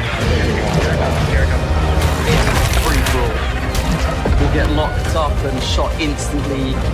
People start dying left, right, and center. It's just something that you can't get anywhere else. It's just the rush like no other. All good movies. Everybody's on this journey and writing their own stories. Around Peter's house in the middle of the night, and as we're scrolling through the backlog, getting closer to the current time, they start to inch closer, and eventually they walk directly up to the door. And one woman, an elderly woman, with a short black bob, comes directly up to the camera, and she covers the camera with some kind of sticker. It was the same woman that I saw in the forest preserve, holding Teresa, the chicken. And at the same moment that the Ring recording went black on Peter's phone, the rhythmic tapping started again. But this time, it came from a naked elderly woman with a short black bob, walking from behind us, tapping the wall as she casually walked past us. She had been here in the room with us, and she walked by us so casually, as if she was used to being in this house. She didn't look at us, she didn't acknowledge us, she simply walked past us, tapping the wall in the rhythmic pattern, and walked up the basement stairs towards the main floor out of sight. But the way that she was walking, the pace and the confidence that she was walking with, told us that this woman was leading us somewhere. We grabbed bats and we grabbed pool sticks, and we slowly walked up the stairs until we realized that the prayers that we were doing were not protecting us from the real threat. The basement stairs entered directly into the living room, and the living room is where they all were. All of the people that I saw in the woods, all of the people that we saw near the park, all elderly and decrepit with nothing behind their eyes, standing without clothes,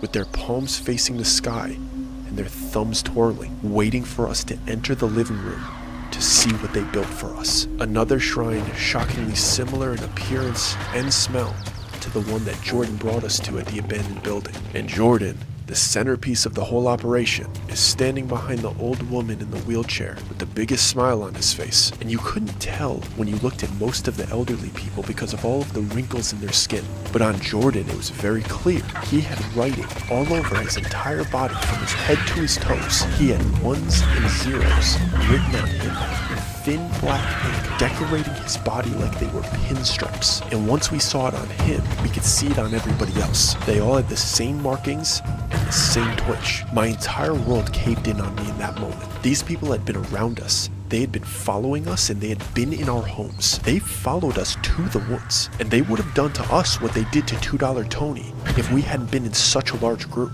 All of the tapping that we had been hearing in our homes was from somebody inside. All of the people that we had been walking past on a daily basis, they were in on it. And now they were all here, standing in Peter's living room, waiting for us. And simultaneously, they all start moving their hands to the beat. And I get a wave of vertigo that turns into an enhanced focus on the shrine that they built as their centerpiece. And in between their beats, all of these people are taking turns whispering at us, "He misses you. Come take a look." We all took a few steps back down a couple steps of the basement stairs and we closed that door behind us. And before anybody else said a word, I recognized that all of the other people that were here, they were elderly. And it hit me that Jordan worked at a nursing home. He was preying on these people. He was manipulating them. He was probably taking them to the same place that he took us. They were victims, but it doesn't change what they were capable of doing to $2 Tony. They were there in the woods that night. But it didn't matter what realizations I was having. What mattered was that the reality of this situation was that there was a highly violent cult in the living room, ready to do to us what they did to Tony the night before. And we heard them starting to walk in unison towards the basement door that we were crouching up against. And we heard the beat of their hands getting closer and closer as they were stepping synchronized. We had no choice but to flee down the stairs and out the back door. We had no idea how many people we were going to run into in the backyard. We didn't know how many people. This is your brain when you're struggling to focus.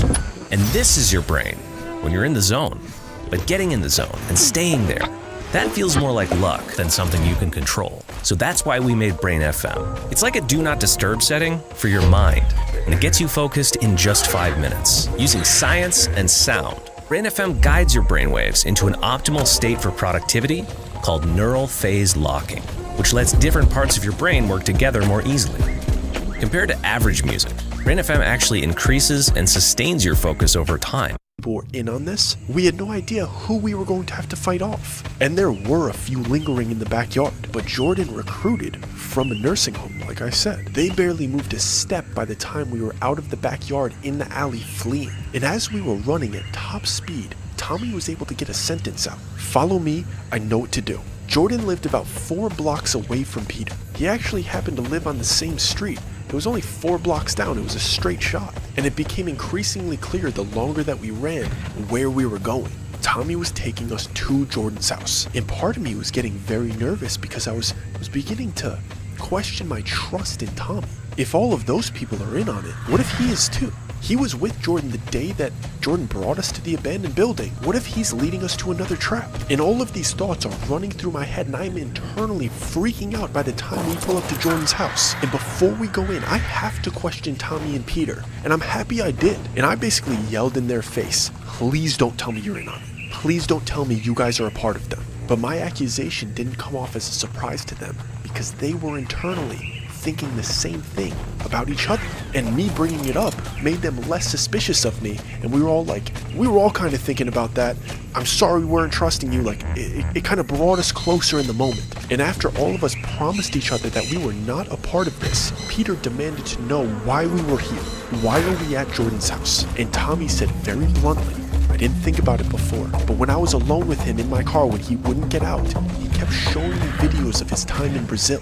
And I thought about it when the priest mentioned the voodoo and the black magic. Jordan was showing me a bunch of weird pictures that he took in his room. I know that it started here, and I know whatever this is, it came back with him from Brazil. And as Tommy is finishing his sentence, two elderly men emerge from either side of Jordan's house, and they're covered in pinstripes of ones and zeros from their head to their toes, with their entire bodies exposed. We frantically run up his front stoop, and we're banging on his front door, hoping that his parents will answer. But the second we opened his screen door and banged on his actual door, it just opened, and the elderly men that came out of the gangways were circling the stoop and slowly making their way up the stairs.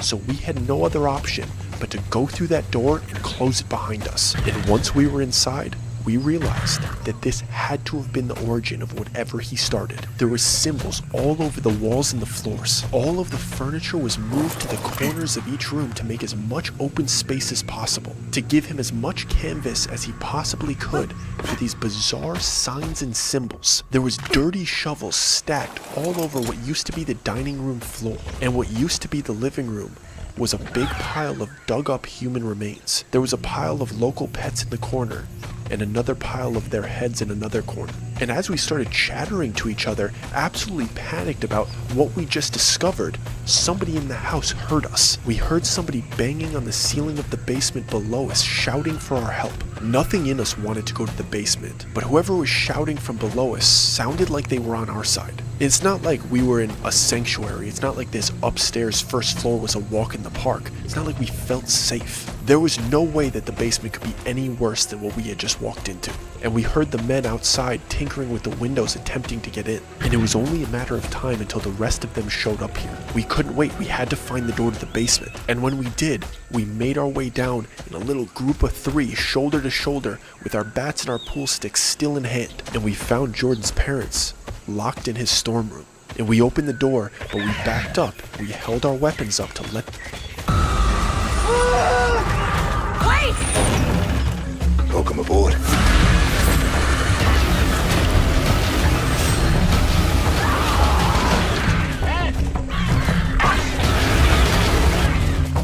Communicating project status and timelines can be challenging. Turning complex data into clear, actionable insights sometimes feels overwhelming, and that can lead to misalignment and confusion. But what if you could transform project data into compelling visuals in a fast and simple way, without any hassle? Well, with Office Timeline, you can do that right inside Microsoft PowerPoint. It's designed to make your life easier. Just pick your favorite project management tool and watch as your data becomes a clear-cut timeline that you can then customize to fit your team's needs and branding. Office Timeline turns complex information into powerful visuals, saving hours of manual work. And when it comes to plans, pick what works best for your team. Them know that we didn't fully trust them yet, but the first thing that his mother said to us when we opened that door was, "We have to burn it." She didn't bother waiting for us. She ran up the stairs and her husband ran after her. And we followed directly behind them because I was not going to risk them locking us in this basement. I stayed as close to that father as I possibly could because if he tried to lock that door in front of us, I needed to be able to get my foot in there to wedge it open. We were not about to end up in that storm room like they were. But they weren't waiting up for us. They weren't trying to lock us in there. They knew where they were going. They went directly to one of the bedrooms that was clearly Jordan's room. And his room was oddly untouched. It looked as if he was still living in it. It was pretty clean. The bed was made, the furniture wasn't all moved into one corner. It was a stark difference from the way he was treating the rest of the house. There was only two weird things, and the first one was an odd figure that he had hanging over the bed like a dream catcher. It looked like a homemade figurine that seemed to have a demon-like body and a cat-like head. And in the corner of his room was the first shrine that he made of this. It was up against his white wall. It was a perfect assortment with a fresh cat head spiked onto the top. And it was clear that the throne that was painted on the wall behind the shrine was smeared cat blood from the open end of the cat's head. His parents were frantic and they ripped the figurine down from the ceiling and brought it into the kitchen. And they both started praying in Portuguese as they lit it on fire on their stovetop. When it finally caught fire, I heard a thud at the front door, and it was Jordan, screaming in agony. He was slamming his body against the front door, and when the door wouldn't budge, he slammed his body into the front window. The window broke and he he started to bear crawl through the half-shattered window. He was acting like a zombie straight out of an apocalypse, with no wherewithal for his well-being. He was tearing himself up trying to climb through this broken window. And as he was halfway through, I heard another thud at the front door, and another, and another, and another. And they were all arriving, they were all coming, and they clearly knew that we were burning it. They were shrieking, they were screaming, but the figurine was completely up in flames, and his parents were rigorously praying until it was a pile of ash. And when the fire finally went out, the figurine was completely gone. It was as if Jordan fell asleep. He was covered in gashes and scratches, but none seemed life-threatening, and he was laying on the hardwood floor of his house that he had completely destroyed and uprooted. But he was curled up into the fetal position, as if this was the first time that he had slept in weeks, and his parents were sobbing as we're all standing over him watching him peacefully sleep. And all of the thuds on the front of the house stopped, so we opened the front door, and the first thing we see are the two men that were here on the porch asleep, and bodies scattered everywhere, fast asleep. And the whole walk back to Peter's house, there was bodies on lawns, on the sidewalk, with their head on the curb as if it's a pillow, fast asleep. They were all on their way to Jordan's house to protect the figurine, but when it was finally ashes, they dropped where they stood, and some were slower than others, so there was bodies all the way home. They were covered in ones and zeros, completely barren of clothing, and resting peacefully for the first time in weeks.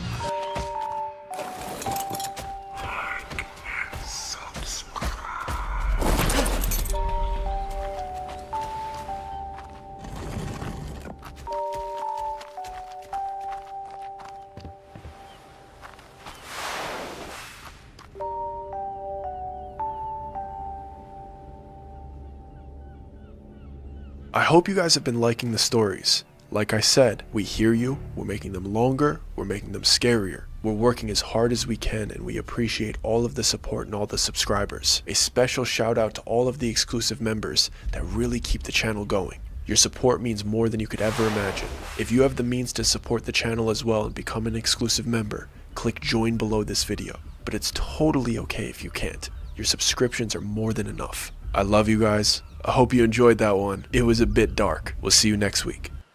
Alright, face it. Your life is a complete mess right now. The laundry's not folded, you haven't exercised in weeks, you're spending way too much money going out, and your doom scrolling habit is back. What you need is a GYST week. That stands for Get Your Shit Together Week. Alright, so what does it actually look like to dedicate an entire week to just tackling everything that we've procrastinated in one fell swoop? That means finances, folding laundry, calling your mom back, personal projects, you name it. Life would be so much easier if we could just get everything done and out of the way for good. Does all that sound overwhelming? It's because it probably is. But here's the secret. It doesn't have to be. Just schedule all of your tasks into a GYST week. All I do is take like 8 minutes at the beginning of my week to brain dump my entire to-do list, and this tool automatically sorts it all out for me. It'll schedule my tasks, set reminders, and the best part is, if I miss a task, it'll automatically shift my to-do list so that I don't have to keep staring at what I missed. Basically, it's the only tool I've found that combines the best parts of a calendar and a to-do list and wraps them all into one using AI. If you're click the button below for the AI personal assistant that'll make this whole process less of a headache and way more fun. Trust me, your future self will thank you.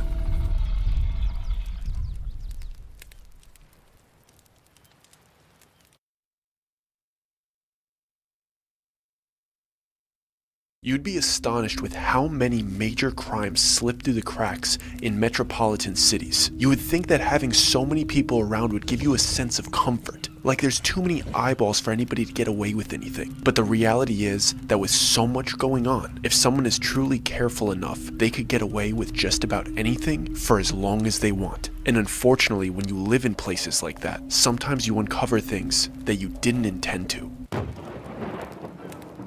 Before we start today's story, I have some very exciting news that I want to share with you guys. As most of you know, I recently partnered up with Ballin Studios, and we are doing our absolute best to cook up the best shows. And Ballin Studios' most recent show is topping the charts. This show is absolutely crushing, and I promise it is right up your alley. I know you guys, I know what you like, so I know you guys would love this show. So I am proud to announce that Late Nights with Nexpo is available on all podcasting platforms. And this show is very good. It would be a crime for me to not tell you guys to tune in. Nexpo is an OG YouTube storyteller, and this man is fantastic. So when you guys are done with this video, please head over to Late Nights with Nexpo on Spotify. Give him a very kind and friendly 5-star rating, and let him know in the comments that Dougie sent you. Okay, let's get on with the story.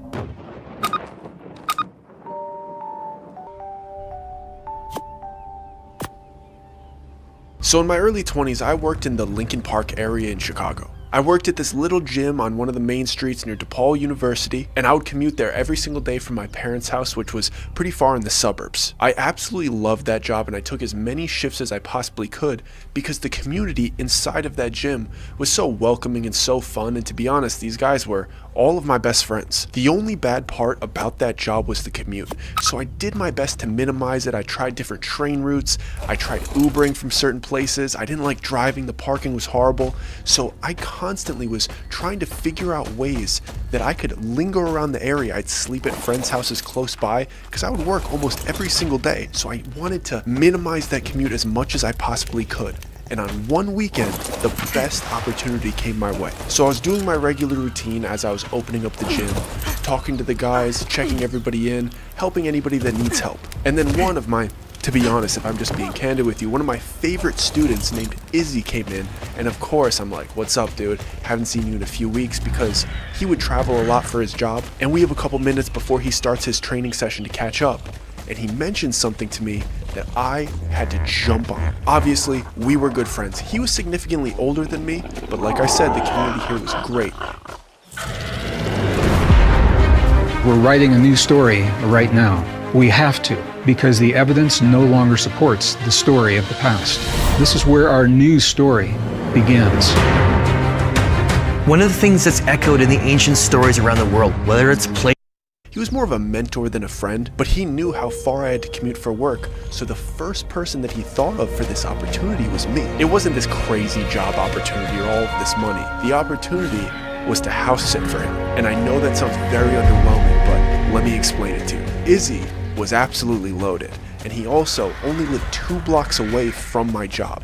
So like I said before, I was looking for any opportunity to stay in this area. And along with house sitting, I also got to dog sit, and he had this very cute little Chinese Shih Tzu named Murphy. So the moment he brought it up, I immediately agreed. And he let me know that he was going to be out of town for a full 2 weeks. So early 20s me was like, oh my God, I get pretty much a Lincoln Park mansion to myself for 2 weeks. I'm still gonna have to work every day, but this is sweet. I'm gonna be able to walk to work, and I get to go back to this incredible Victorian style home. So I say absolutely yes. Like, I will take care of your dog, I'll take care of your house. That sounds like an absolute dream to me. So we shake hands on it, and eventually Monday comes around, which is the first day that I have to house sit. And we planned for Izzy to come into the gym later, so when he was leaving, I was also closing up shop, and we could walk to his house together. So that's exactly what I did. I locked the place up, and we started this leisurely walk through this gorgeous neighborhood. If you've never been to Lincoln Park, Chicago, there are these certain pockets that have these incredible old school Victorian style homes that are really tight and narrow. They're like 3 or 4 stories tall. They go back really deep. They're just unbelievable, especially when they're renovated, upkept well, and it's a very unique area. So as we're walking, Izzy's giving me the rundown of how I have to take care of his dog, and turns out Murphy is kind of high maintenance. Pills in the morning, afternoon, night, dog has to wear a diaper. Didn't know all of this, but I was still trying to stay optimistic about the situation. Then he starts to tell me about the house that he lives in and how he got it for a really good deal. Apparently he bought it off of foreclosure. I don't really know how that works, but he seemed pretty pumped that he got it for as cheap as he did. And since he got it for so cheap, he was immediately able to pump a bunch of money into it to renovate the whole place. So apparently it used to be a 4-story building, basement, and then 3 floors. And he took the top 3 floors and created one big house for himself. They used to be 3 separate units, but he gutted it, connected them all, and made this like mini mansion in this Victorian Gothic style neighborhood.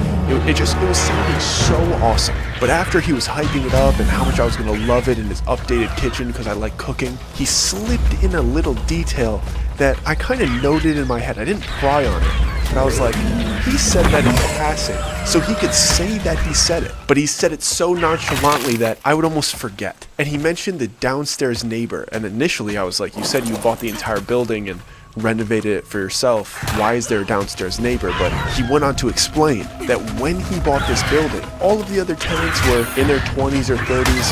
Having them move out of the place wouldn't be the worst thing in the world. But he felt really bad for the guy that was in the basement, because he was an older gentleman. Even when he bought it, like 7 years earlier, he thought this guy might only have a couple years to live, and for him to kick him out onto the streets to go find a different apartment would just be so rude. Apparently this dude only paid like $500 in rent because he had a hookup with the old owner and he had a grandfather's lease. And when Izzy let him know, like, hey, you might need to move, maybe you should start looking, he was absolutely mind blown with the current rent prices. And it was more than likely that he probably would have been homeless if Izzy removed him from the property. So he didn't do that. He let him stay. Only renovated the top 3 floors, and he let this guy named Victor stay in the garden apartment. But like I said, I could tell there was something odd about this, because he was telling it as if it was this heartfelt story, but there was an undertone of him justifying why Victor's there, and he was tiptoeing around all of the details around him. So I was a little bit curious, but I didn't want to pry. So instead of going into more details about Victor, I asked for more details about Murphy. Like, I know that when you're watching somebody's animal, you have to take very good care of it, because I know how I feel when I leave my dog in other people's hands. I want Izzy to make sure that he feels comfortable that I'm going to take care of his very sickly, needy dog. But as I'm changing the subject and we are approaching his house, we are on the opposite side of the street of his house, and we bump into the neighbor that lives directly across the street from him. Like, their houses face each other. And by the way this man greeted us, he definitely knew Izzy. Like, they had a little bit of banter right off the bat. And this dude was super charismatic, a little bit sarcastic, but overall very friendly. He introduced himself to me as Lance, and he immediately started joking with Izzy, almost like ribbing him a little bit. And I could tell they were close by that, because he felt comfortable enough to kind of nag him. But he was saying things like, why didn't you let me take care of your house? Like, you know how much I like your property, and you know I'll take care of Murphy. But I could tell there was an underlying reason here why Izzy wasn't letting Lance stay there. And then Lance revealed it because he asked Izzy, did you tell him about Victor? So now Lance is talking about Victor, the dude that lives in the basement apartment.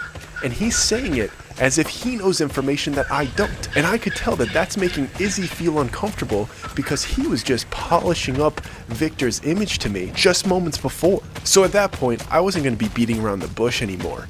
Clearly there was something going on here, and since there was a little bit of social pressure for Izzy to divulge to me this information that Lance is referring to, I start ribbing Izzy like, what are you setting me up for? Like, what is wrong with this dude? Is Frankenstein in the basement building monsters or something? Like, what's going on here? And Izzy starts trying to clean up Victor's image again. And he's like, no, he's harmless. He's just a little bit odd. Hey, you didn't mention he was a little bit odd right before this, but he's a little bit odd. He's rough around the edges. You just gotta be quiet at night. And I let him know that you're coming so he won't give you a hard time. And Lance cuts Izzy off and goes, did you tell him about the bugs? And I look at Lance and I'm like, first of all, I like this guy because he's giving me all the tea about this situation. And I look at Izzy and I'm like, dude, what bugs? Like, what are we talking about? You were saying this home was fully renovated. Now you got bed bugs and termites. Like, what are you setting me up for?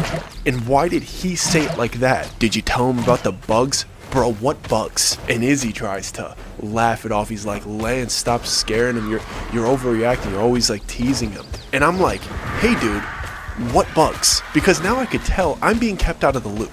And Izzy finally says it's not as bad as he's making it sound. Victor likes to make insect habitats. He's into building ecosystems and seeing how the insects interact with each other. He just loves studying them. He's an amateur entomologist. It's completely harmless. It's his hobby and he really likes it. And then he starts making fun of Lance, saying like, stop shaming people for their hobbies. You're into some weird stuff too. And now I'm enjoying the banter because I'm getting the information I want, and now we're poking a little bit of fun at Lance, and I'm like, what's the weird... Sadly, windshield chips can turn into windshield cracks. But at least you can go to safelight.com. Weird stuff you're into, dude. And Lance defends himself right away, and he's like, if handcrafting some of the finest watches in the country is a weird hobby to you, then I don't know what to do with you. And Izzy goes, dude, I'm not talking about the watches. You know you make weird custom stuff for those rich dudes. And Lance starts laughing. He goes, that's classified. We all had a good laugh. Lance shook my hand, told me that if I need anything, I could come talk to him. And Izzy and I actually headed towards his house because he had a flight to catch that night. I was sleeping there that night, and he had to leave in like 20 minutes. So we had to get everything done. He had to show me all of the pills and everything that Murphy needed, and where all the locks and the cameras were, so we had to be quick with it. So we get through Murphy's routine. I meet the little dog. He seems to like me. He's sleeping on my lap within the first 30 minutes, so everything's going pretty good. Izzy has to leave soon after, and I was really looking forward to that moment. Not that I didn't like Izzy, he was my friend, but the moment that I was gonna have peace and quiet in a beautiful home for the first time in years. My home life at the time, big family, hectic household, everybody's doing stuff, everybody's talking, sarcastic, everybody's got stories, runs in the family, and you really can't get a moment of silence inside of a Corrado household. So when he closed that door behind him and I heard the lock and I knew I was in a place by myself, it didn't feel like I thought it was going to. I was really excited for the privacy and the alone time and the stillness of this massive home. But the second that door closed, I was like, oh, I'm not used to this. Can I please have 4 people talking to me at once with a TV on in the background and music playing in another room and somebody doing the dishes and the laundry going in the basement and 2 dogs barking in the yard and the cat clawing at my ankles and somebody knocking on my door as I'm trying to go to sleep? What I'm trying to say is I was absolutely not used to peace and quiet at that time. So it felt extremely uncomfortable being there. I also wasn't used to being in massive houses, and this place was so nice and so peaceful that it made me feel unwelcomed and uncomfortable. So out of pure instinct, I spend the first few hours FaceTiming friends and family, showing them around this cool house that I'm staying at, just so there's a little bit of noise in the space. But eventually, everybody starts to go to sleep, and I'm stuck in this massive house, miles away from home, twiddling my thumbs, kind of freaking out. And that only picked up and got worse when 11 p.m.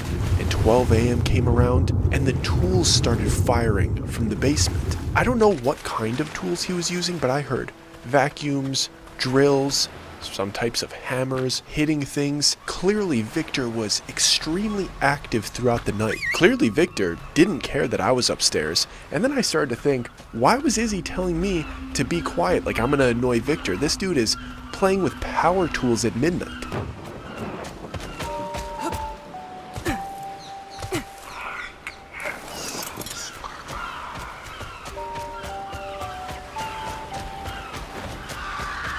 It was almost like wherever I was trying to sleep in the house, Victor would go directly beneath me and work on something. I was in the guest room that I was supposed to be sleeping in, and he's right underneath me, and I could feel the clang of some type of hammer rattling my room from beneath me. So I get up and I head to the opposite side of this house, which is almost like 400 feet away with how narrow and long it is. And of course, within 5 minutes, Victor has made his way to my side of the house again and is vacuuming something extremely loud directly below me. I wasn't going to start banging on the floor. I felt so out of place in this home in the first place. I wasn't looking for an altercation with the older gentleman below me. I did my best to ignore the power tools, and I finally got to sleep. And like I mentioned before, I worked pretty much every day during that time. So my morning routine is eat and get ready, and I have to head to work soon. So I didn't have much time to linger around. I had to take care of Murphy, give him his pills, give him a walk, lock up the house, and head to work. And I stayed there for about 2 weeks, so I'm not going to tell you about every single moment that I was there. I'm going to give you the cliff notes of the first week, because I was juggling taking care of this house and this dog and all of my responsibilities at work. And it was like 2 completely different lives. Being at work, very lively, people coming in all the time. But then when I would go back to this house, complete silence. And I didn't want to be disrespectful to Izzy and invite people over, so I was living this life of constantly serving people and greeting people and making sure they're okay, then to go home to pure silence and uncomfortable. So I was actually really excited to go to work and talk to people. But the only thing about that particular week was that the vibe around the entire neighborhood, the only thing anybody was ever talking about inside of the gym were the crimes that were going on within the few block radius. Apparently people were dropping like flies and nobody really knew why. They were finding girls in their beds, in their dorm rooms and in their apartments, and they just died overnight. And a lot of the guys that went to this gym, they had daughters, sisters, obviously wives, and everybody was freaking out. There was this buzz around town like, what is happening? Capacitor course check is okay. Why are random people in our neighborhood dying suddenly? And I know that I said that there was like crimes going on in the area and then people were suspiciously dying suddenly in their own beds. That's what we thought initially. The first few weeks that it was happening, it seemed like a coincidence and a tragedy. But as it kept going on and these girls were dying in the exact same way, that's where the whispers started. That's why I mean the vibe around the gym, the vibe around the entire neighborhood was very weird because there was coincidences going on and the police were saying, oh, we don't know, it's a coincidence. But the people that are in the area are going, this doesn't happen. So they must be leaving something out, and everybody felt like there was crimes going on. And I only worked in this area for the most part. The people that went to this gym, they lived in this area, so they were super invested in this story. And it's not that I didn't care, but where I usually live is pretty far away. So it felt like I was kind of on the outside looking in, and the people that were there were kind of treating me that way too. They had a serious issue going on in their community, and I'm technically not a part of their community, but I can eavesdrop. And I see these people constantly, so I know when they're acting off and they're stressed, and I see everybody just on their phones texting paragraphs. Whatever was happening was lighting a fire in this community. But I still have to work, I gotta do my job, and I still have to go back and house sit every single night. I gotta take care of this sickly puppy. And they're kind of leaving me out of the loop because they don't see me as a community member. So I'm going about my routine, I close up the gym, I head back to the dark, cold, quiet house that I was dreading going back to by the third day that I was staying there, and I was getting ready for bed. And at that point I started to enjoy Victor's power tools because it broke up the silence. But on that particular night it seemed like he hit the hay early, and it was a silent night around the household. I got used to sleeping on the couch. I actually preferred it. I don't usually like staying in guest rooms. I don't know why, especially in places that I'm not used to. I think I like to lay on the couch so I could see all of my surroundings. But I'm laying there half asleep and I start to hear something in the apartment, and it sounds like silverware hitting on the hardwood floor, like a toddler is clanking 2 spoons back and forth. But the sound isn't staying in the distance. It sounds like this toddler is slowly crawling towards me, clanking these spoons, and it's coming from the kitchen area, and I'm laying on the couch in the living room. But there's this big open archway to the kitchen, so I could see into the kitchen slightly, but it's very shadowed, and I hear these clanks coming closer and closer, and I have my eyes open just a little bit because they're not loud enough for it to be an intruder. It's not a person. And after the third or fourth one, I'm like, is this some type of animal? I'm expecting like a rat to come around the corner, and I start to see a shadow as it's getting closer and closer, and I'm like, oh, this is about to be a rat, and I'm gonna have to trap it and get it out of the house. But I'm still kind of playing in this half awake, half asleep when I see it come around the corner, and I realize it's not spoons, it's not claws of a rat, it's the legs of an elephant beetle walking across the hardwood floor. And the thing is like this big. It looks like it literally flew here from Africa. It just got finished rolling massive balls of dung, and it was taking its nighttime stroll through this apartment building. It was so big, so dense and so heavy, its legs sounded like silverware hitting the hardwood. And I'm looking at this thing so confused because I'm not connecting the dots in the moment. I'm just looking at this absolute anomaly, this massive insect walking through a Victorian style house in a city, and nothing in me wanted to get up and try to catch this thing or remove it from the house. To be honest, it looked like it was minding its own business, and it looked too heavy to be able to fly. So since I was on the elevated couch, I was like, I'm gonna leave Big Boy alone. I don't think I want problems with those pincers. He could do whatever he wants. He was also moving so slowly because he didn't have much grip on the hardwood, and he was about 30 feet away from me, going kind of in the opposite direction. He wasn't coming towards me. So I made the executive decision decision to not get my hands on an elephant beetle that night. All I did was tiptoe around it to the guest room and close the door behind me, and I figured I'd deal with it in the morning. Murphy clearly didn't want anything to do with this beetle either, because a couple moments after I laid down, I hear him scratching at the door. At the time, my schizophrenia delusions and hallucinations were full-blown. I thought people were out to get. I let him in, he comes and cuddles with me. I was very fond of Murphy. He was actually my only source of happiness in that house, even if he peed on me every single time he slept on me. So I managed to go to sleep, and again, I have an earlier shift the next day, so I'm up rather early, and I'm getting ready, making sure Murphy's okay, taking him on walks, getting a little bit of food in me before I'm heading to work. And as I'm upstairs showering, I hear movement downstairs, not all the way in the basement, I mean like in the living room that I was sleeping in the night before. And initially it freaks me out a little bit, but then I remember something Izzy told me as he was giving me a breakdown of the entire week, and he mentioned that the cleaners come on Wednesday. So I'm in the shower with shampoo in my hair, and I initially got scared until I remembered that I'm like, oh, it's just the cleaning crew, it's all good. And I hear somebody walking around freely. They're not trying to hide their presence, so I'm like, okay, it's definitely the cleaners. And he said that sometimes they let themselves in, so don't let it scare me. So I completely ignore it. I'm trying to make sounds upstairs so they know I'm there so I don't scare them. And I finish up getting ready for work, and I go downstairs and I'm looking around for them, and I'm like, oh,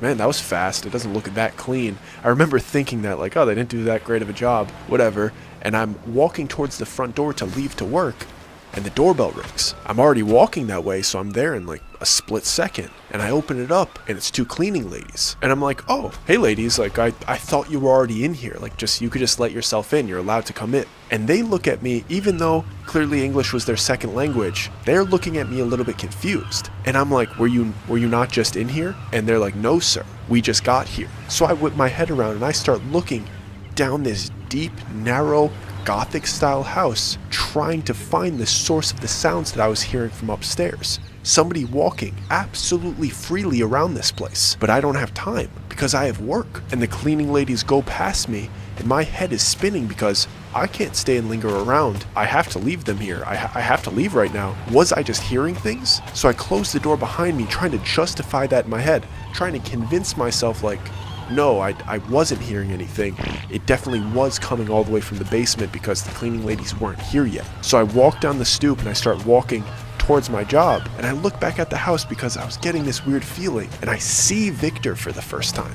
I hadn't laid my eyes on him yet, but I knew it was him the second I saw him. He was a very old man, and for lack of a better term, he looked unkempt, and he also looked slightly miserable. And he was staring at me from the gangway on the left side of the building because that's where the entrance to his apartment was. And I give him like a head nod, like acknowledging him, hoping he's gonna give me a wave or something, but he's just holding his hands close to his chest, glaring at me. And I don't stop to say hello or introduce myself. Like I said, I had to go to work. But I look at his eyes, and then I look at his hands, and I see that he's cupping something, and there's something sticking out of his hands. And I recognize the leg. He's cupping that little elephant beetle that I saw the night before.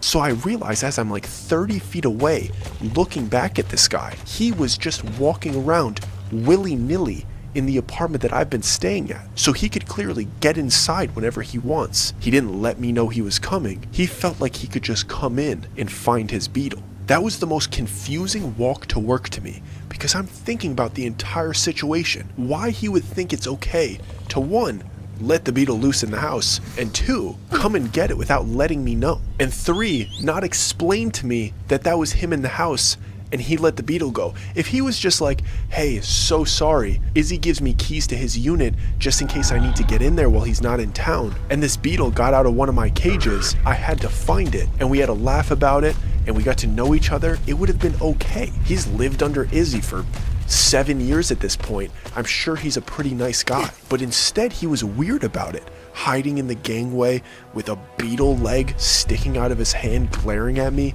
just a menacing aura to him. So I'm trying to make sense of it in my head and also come up with a game plan of how I'm going to address it if I see him again. Because I want to know how he got in. Like, do you have a key? Now I don't really want to stay there because somebody else has access to this place. And it only got worse when I got to work because the community was still on fire. Another girl was found dead, but now there was some leaks of information from the police department to the community and everybody was talking about it. So now everybody had an opinion and a hypothesis, and everybody thought they saw something they thought was suspicious. They all had their own theories, and the place was filled with this panicky energy, and everybody was in the loop but me. So I'm dealing with this situation with... I got something that'll cheer you up, Jack. I go the other way. Let my knees go eat. What's happening to me?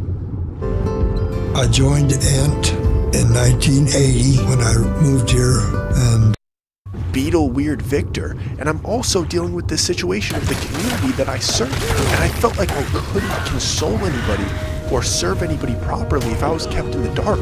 So I finally started asking some of the students, like, what is really going on? Like, what do you guys know? Why does everybody seem so panicky? Why is everybody talking in little groups and corners instead of working out?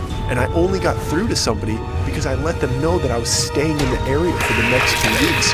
So I would also like to know what's going on. Should I be worried? And once they found out that I was staying in the area, they felt like I shouldn't, because they were protecting the information, because they were trying to protect the community and the parents and the siblings of the people that died. And they tell me something that makes my entire situation 10 times worse. They say that the police think that there's a serial killer on the loose, and they're calling him the Mosquito. And when I initially heard that, I kind of thought it was a joke. I thought the dude was messing with me. Because what serial killer is named the Mosquito? It's like, what are you naming it, like a Marvel superhero, like the Ant-Man and the Mosquito? Like, I really thought he was messing with me until he told me this. Apparently, it hadn't started only a few weeks earlier.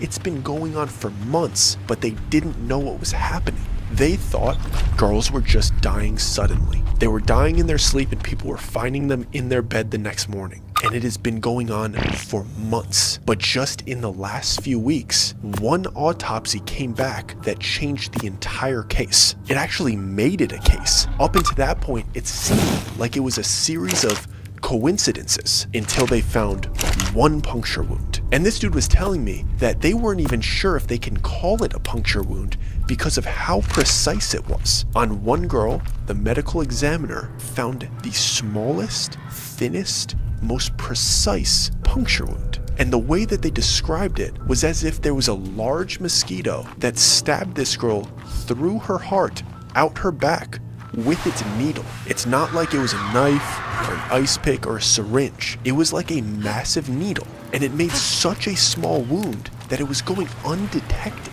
But once they found that one, they went and checked all of the other ones, and every single girl had it. It would go in through the front and out the back, and it was such a small wound that it wouldn't bleed, but it would puncture the heart and cause internal bleeding, and the girls would pass away overnight. But the puncture wound of the heart was also so small that it looked like some type of cardiac arrest or their heart just failed. So up until that point, whoever or whatever was doing this was going completely undetected. And once I got that information, I found myself acting like all of the other gym members and community members. I started making up stuff in my head, coming to conclusions about who I thought was suspicious. I was immediately a part of their frantic group. And all of their frantic behavior started to make sense to me because the moment I knew that, I thought I knew who was committing the crimes.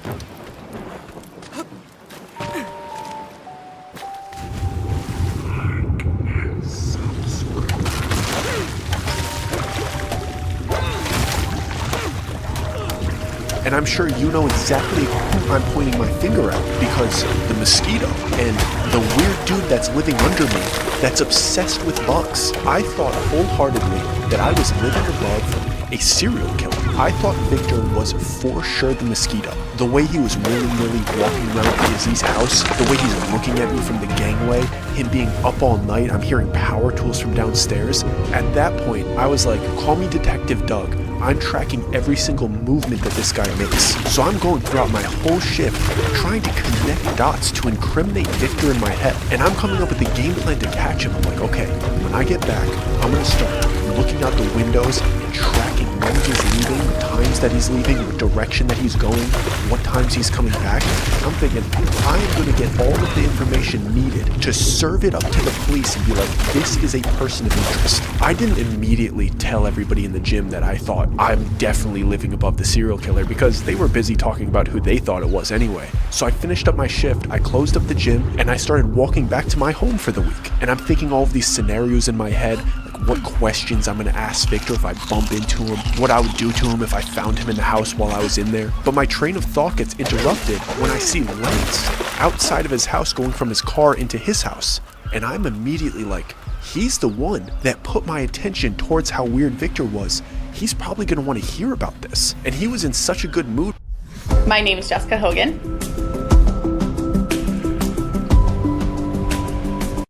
When I met him, I assumed there's no way that he's in the know about the mosquito, so I should probably let him know just in case. And I try to wave him down as I'm like a quarter block away from him. I called over to him, I'm like, hey Lance, I'm the dude that just talked to you the other day with Izzy. But this dude looks at me with the blankest, coldest, kind of frustrated expression on his face and gives me the coldest shoulder that I've ever experienced. He gives me a nasty side eye and keeps walking from his car into his house, unlocks his door and slams it behind him. It was like the polar opposite of the person that I talked to when I was with Izzy. But I start to try to justify his behavior because of how nice he was the first time I met him. And I figured that maybe he didn't recognize me. He's a little bit older himself. Maybe he thought I was trying to rob him. I was a little hooligan. But then I thought maybe he was only being nice to me because I was with Izzy. But I didn't have much time to think about that because he was already gone and he lives directly across the street from where I'm staying. So I turned my direction back towards the murder house, or should I say the bug house. So I make my way into the house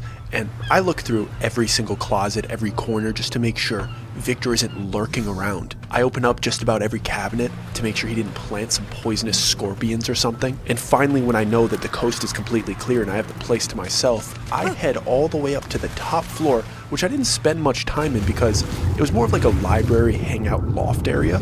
But once I was up there, I was like, this is the perfect environment for me to completely commit to my detective role. Because there's windows around the entire place. I could stick my head out of the window, see down into the gangways and into the backyard, which are the two entrances and exits to Victor's unit, and I could monitor when he's coming and going. So I'm up there like Sherlock Holmes himself. I should have changed my outfit. There's books on all of the shelves. There's a globe and a grandfather clock. There's notepads and fancy pens and pencils and like an architect's sketchboard. I was like, I got this. I'm gonna solve this crime. And I start doing my thing. I start monitoring all of Victor's behavior. I'm sitting by the windows listening to hear if I see anybody come and go. And over the course of the next few days, I kind of get his routine down pat. His routine kind of goes on a rotation. On day one, he'll leave early in the morning and come back in the afternoon. On day 2, he'll leave in the afternoon, come back late afternoon. Day 3, he leaves at like 5 p.m., comes back at like 9 p.m. And then day 4, he leaves late at night when the sun is down and comes back at like 4 a.m. So I'm a full week into staying at this house and I know I have an entire another week. He has this routine and it's like his days, like I said, go in rotation. Morning, afternoon, late afternoon, night, middle of the night. And he starts doing it again the second week and I'm like, there's something interesting going on here, especially because every time he leaves and comes back, he looks like he's sneaking around. And yeah, I'm only able to see him like the top of his head, but you could tell by somebody's movements and how they're poking their head out of the gangway, how they're looking around, how just the energy that's coming off of him, I could tell that he's acting suspicious. And it doesn't have anything to do with the fact that I think he's a suspicious character. Just based on his body language and the way he's leaving his house and coming back, it seems like he is trying to sneak around and be stealthy. So on the 3rd or 4th night of the routine, I'm sitting patiently in my detective loft and I hear Victor coming back to the house. But this time he's acting a little bit different. He's not just sneaky and stealthy. He looks a bit stressed and he's breathing heavily. His demeanor was much different than the days prior, and this time he wasn't like sneakily going into his house. He rushed into his house and slammed the door behind him as if something went wrong. And I immediately grab my notebook, look at the clock, I log the time, and I'm like, there is something off with this guy. But now he's in the house, I know he's here, so my shift for the night's done, I could go relax. And mind you, I'm monitoring the news and the updates about all of these killings while I'm going to work every day. I'm checking social media, I'm checking the local news, and they hadn't found any new victims in the last like 3 or 4 days. So his erratic behavior this night was a little bit alarming to me. So I go to the front of the house where they have these big bay windows, and I'm still on the top floor. So I'm looking at this beautiful neighborhood out of these massive windows, and I'm scrolling social media to get any updates when I see something out of the corner of my eye out the window. And I hadn't realized up until this point, because I've just been looking down at the ground monitoring Victor, that from this top floor, I'm able to see across the street directly into Lance's living room. And I know it's a weird invasion of privacy to peer into somebody's house, but the scene that I was seeing through his second floor windows, it was impossible to not look at and examine, especially because of how rude he was to me a couple days earlier. And when I saw what he was doing, I knew there was something up with him.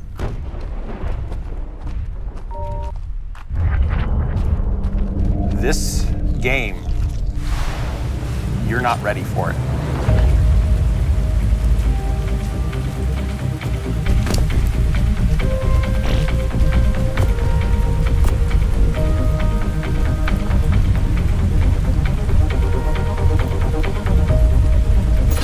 You're in the middle of this beautiful sci-fi environment, and you're seeing intrigue, the espionage, the alliances form,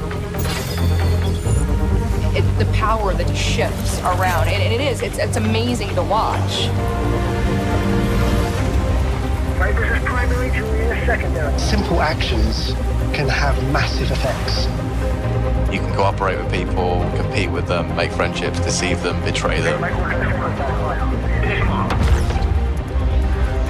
It's amazing to think that it's all just other players. More players start coming. It just starts this complete cascade of actions, and you don't know what's going to happen. It is a free-for-all. We'll get locked up and shot instantly. People start dying left, right, and center. It's just something that you can't get anywhere else. It's just the rush like no other. All good. Everybody's on this journey and writing their own stories, and that is probably the simplest way I can describe Eve.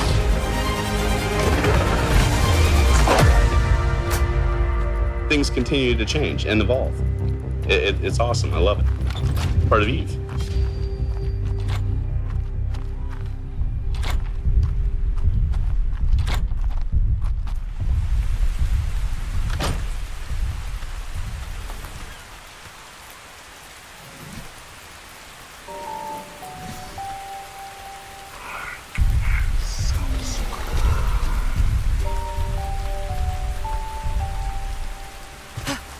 Because people don't act the way he was acting, even when they're alone by themselves. It's not like he was running around and acting crazy, like he was this bizarre person trashing his own house. He was standing with his nose about a centimeter away from his living room wall, not facing the TV, not facing his couch, just directly against the wall as if he put himself into timeout. But right in front of his face, obviously I couldn't see exactly what it was because I was pretty far away, but it looked like a printed out picture that was pinned on his wall, and he had his face directly up in front of it, and he wasn't moving.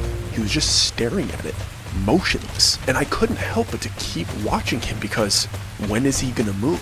And minutes and minutes passed, and he was just staring at this thing. But I noticed little micro movements. His hands closed and opened, he was swaying a little bit, and then eventually I could see that he pressed his nose against the wall and his lips against the wall, and it looked as if he was caressing whatever picture was pinned on this wall with his nose and mouth. And he looked to be doing it, in a lack of a better term, but like a sensual way. And he proceeded to do that for minutes at a time until finally he lifted his hand, pulled a pin out of the wall, took the picture off the wall, walked it a few feet away, and put it through a paper shredder. And then and only then, he went and sat down and turned on the news. But it didn't change the fact that this man was standing a millimeter away from the wall for almost 30 minutes. And I started to think that his whole nice guy act was a complete facade because of the way he treated me. And not only am I living above a serial killer, I'm living across the street from a weirdo. But I couldn't leave at that point. Technically, I probably could have just run the faucet so the pipes didn't burst because it was kind of winter time. But I didn't want to leave Murphy by himself. I would have to take Murphy with me.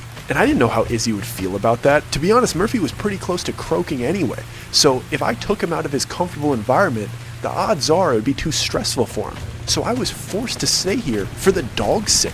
And the next day I was contemplating if I was going to divulge the information that I had gathered to the other gym members, but I didn't feel like I had enough compelling evidence to actually bring it to anybody. So I held my tongue, I finished up my shift, and on the way back home, I see Lance across the street. And I'm thinking I'm about to get the cold shoulder again. But he's waving at me when I'm like halfway down the block.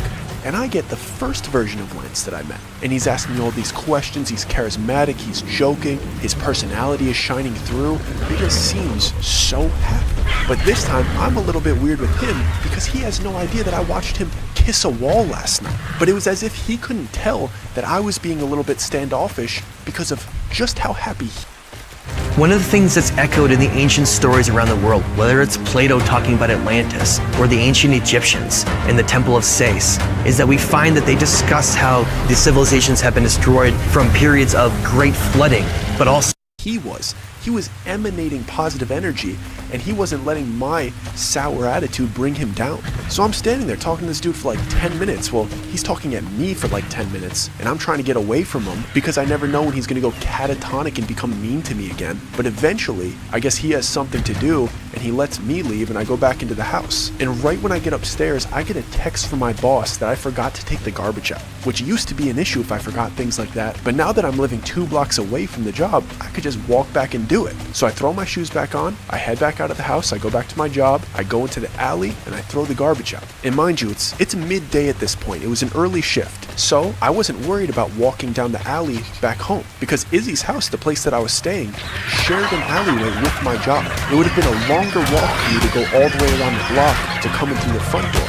I just walked down the alley and I was going to go through the back gate and up the back entrance. So that's exactly what I did. But this was the first time that I did that. So Victor wasn't expecting me. And when I get to the back of the house, the gate is already open. So now I'm in the backyard and I haven't made a sound yet. And this was the first time Victor slipped up. So I'm in the backyard peeking down the gangway right behind him. And I'm like, this is the perfect scenario. I'm going to be able to follow him, and he has no idea that I'm right there with him. So that's exactly what I do. I let him get about a half block ahead of me, and then I start to trail him just in his blind spot, where I could see him, but if he looks back, I'll be able to pop into a bush or conceal myself. And eventually we're on like the main street into a pretty busy area, so I'm blending into the crowd. I'm able to, for lack of a better term, stalk this guy and see where he's going. And I follow him for a few blocks, and we get near the college campus nearby, and he's still acting weird. He's acting stealthy, and he's kind of hiding behind things. And it registers to me that his body language is very similar to my body language. And I'm like, why is he acting like I'm acting? So I kind of look over his shoulder. I get a little bit closer to him, and I start trying to look where he's looking. And I see Lance. And Lance has a tripod set up, and he's taking pictures of college students eating lunch on campus and walking around. He looks to be enjoying himself. Maybe photography is his pastime. Maybe it's a little hobby that he picked up. But I know for sure that Victor is watching Lance and following him the same way that I'm following Victor.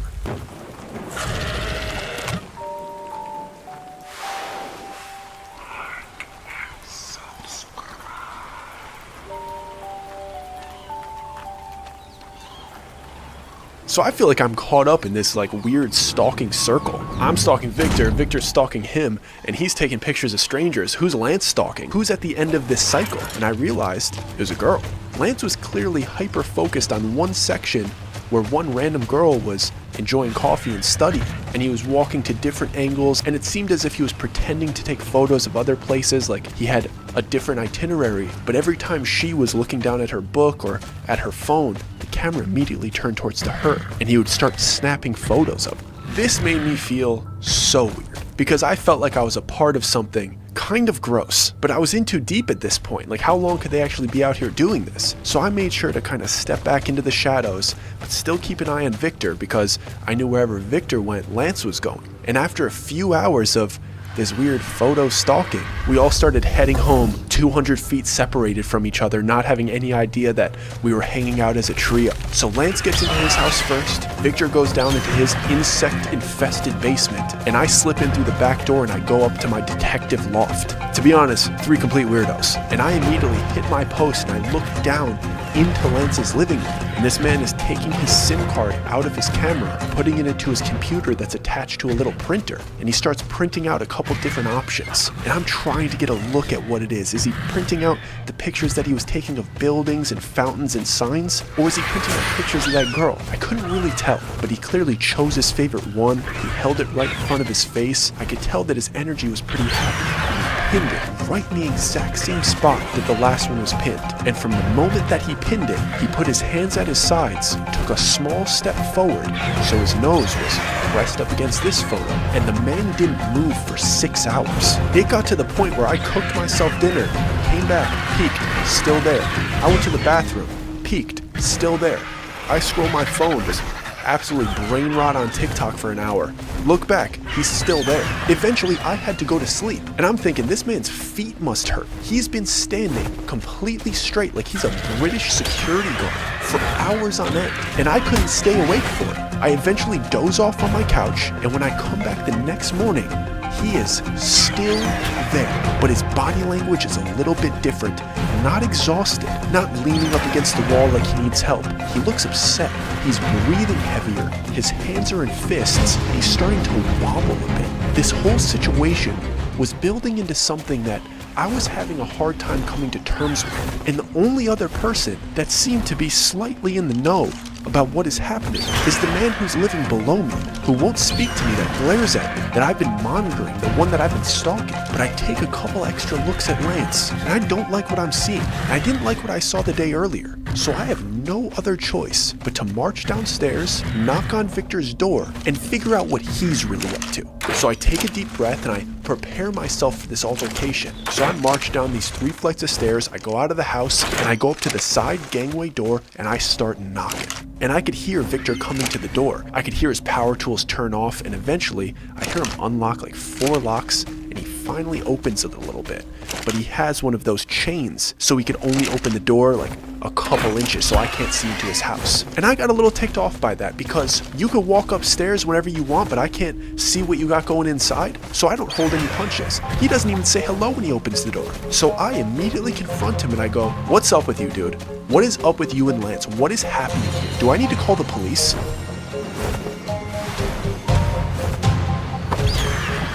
You like that, Enzo? I see you, barking boy. I got you. You're in the road. It works for Gary! Yes, sir! I see you, Enzo. Sometimes you just need a moment. Self-care has never been this easy. Gummy vitamins from Nature Made, the #1 pharmacist recommended vitamin and supplement brand.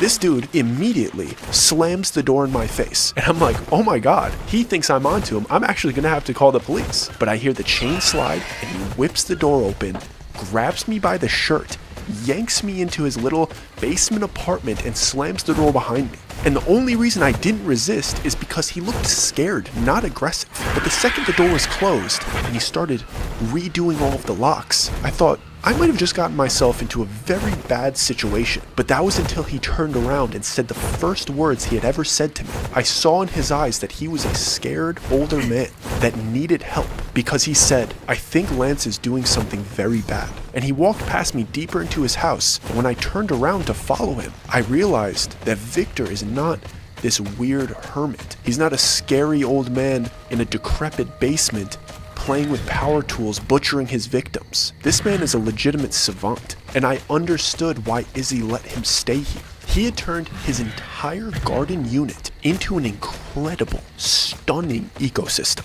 The reason he had power tools going all the time is because he was building custom takes. Walking through his home was better than walking through any insect zoo. It was better than going to the aquarium. I had never seen anything like this. There was all different sections filled with different ecosystems of insects, small amphibians, fish, all in beautifully lit and beautifully maintained tanks and terrariums. And not only that, there were so many plants in his apartment. It was like a little jungle down there and the air felt so fresh. I thought that this guy was a shut-in that lived like some type of hoarder, but this dude was creating an environment that he never wanted to leave.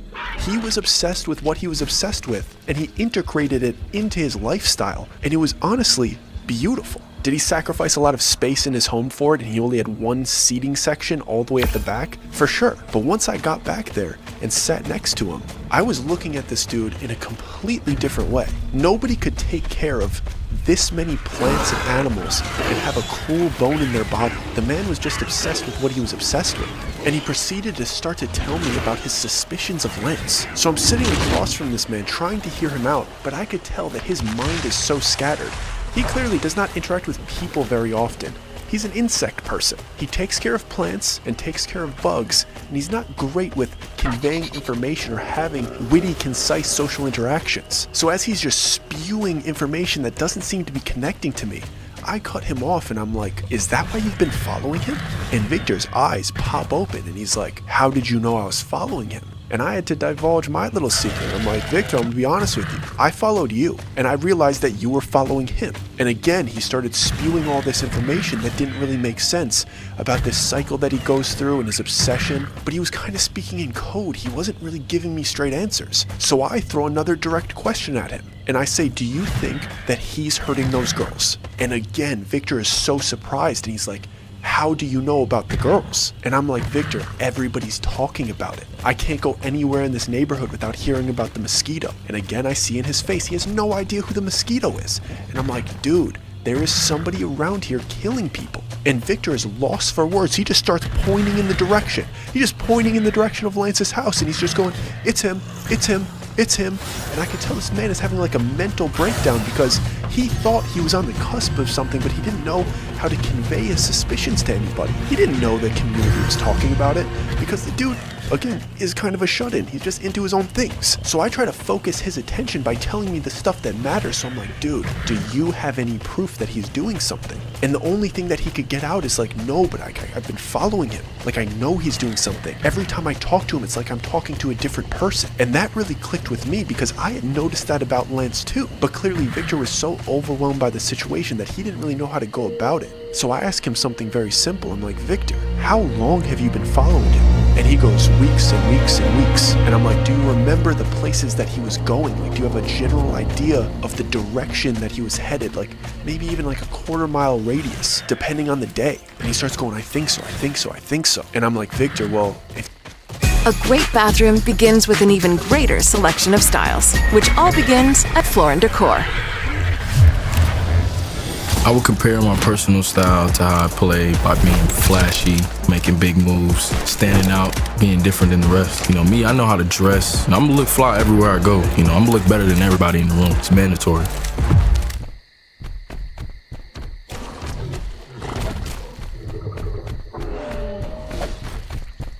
You've been following him every time and you kind of know where he was going. I know what times he was leaving and coming back because I was tracking you. I know exactly the times that you were leaving. I have it all written down. And I could tell Victor didn't love that because he immediately came to the conclusion that I was suspecting that he was the mosquito, even though I didn't say it. And I didn't even really let him bring it up because I was like, if we go to the police right now and I show them these dates and times, can you give them a general idea of where he went each day and time? And again, Victor's like, I think so, I think so, I think so. And I was like, Victor, I think we should go right now. I think we should let them know. I'm sure they're getting a bunch of leads, but it would be heavy on my conscience if we didn't tell them who we thought it was. And I could tell he was half against it, but I encouraged him and we left the house and we walked a few blocks to the police station. And I took the lead and I explained what I had noticed, and I tell them that Victor had been following them, and we pull out a map and we pull out the notebook that I'd been tracking Victor with, and we have general circles based on the day. They start to line up with the victims. And when we first told the police, they were like, they were pretty skeptical because, again, they were probably getting a lot of cold leads. But when we showed them the last 10 days of activity and where he was going, I could see it in the police's eyes. They're like, we might have something here.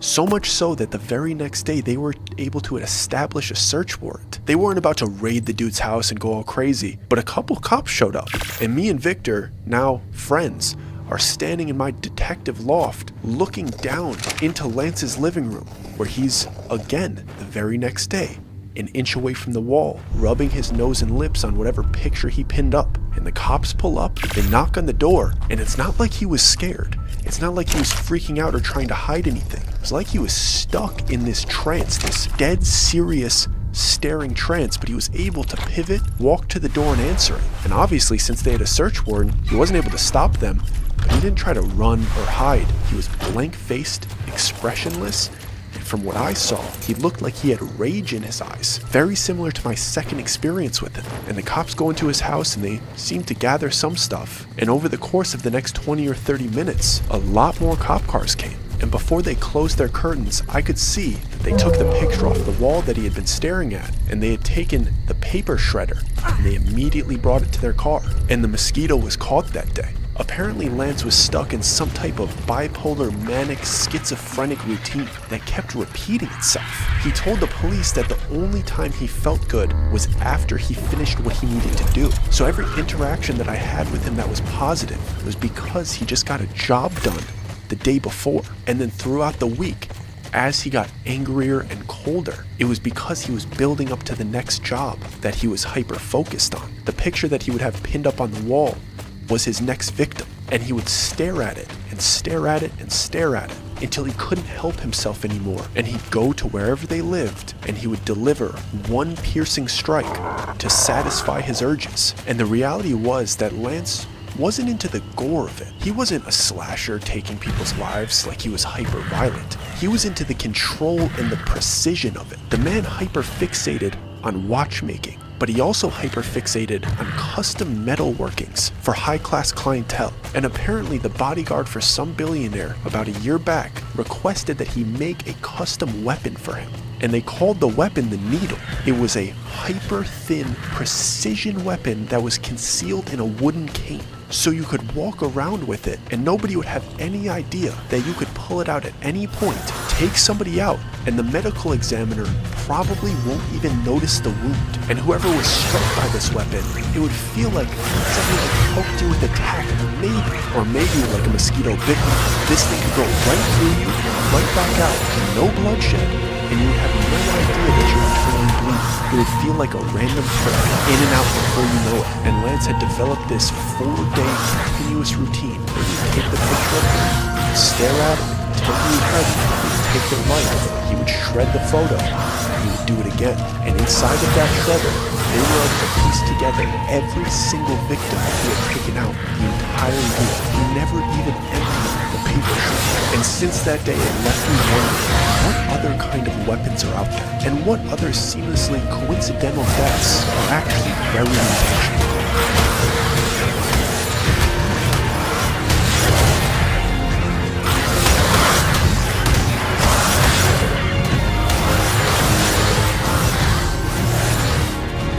I hope you guys enjoyed that one. It was a little bit different than some of the other ones, definitely darker in its own way. Let me know how you guys enjoyed this story in particular in the comments. I know what you guys like, and we'll get back to it next week. I know you guys are going to really like the next one. It is right up your alley. But let me know how you like this style of story. I'm curious to see what you have to say. And again, thank you guys so much for tuning in. We really appreciate your support, and we'll see you next week. Don't forget to like and subscribe. And if you liked this video, I would like to personally recommend the next video that I think you should watch. I think you should watch this one. Whether you're tinkering in your garage or tackling big projects, if you know the value of working with your hands, you know Harbor Freight. And you can be confident knowing that at Harbor Freight, you can get quality tools at prices that work just as hard as you do. Because the only thing more satisfying than a job well done is a job well done, well under budget. Whatever you do it for less at Harbor Freight.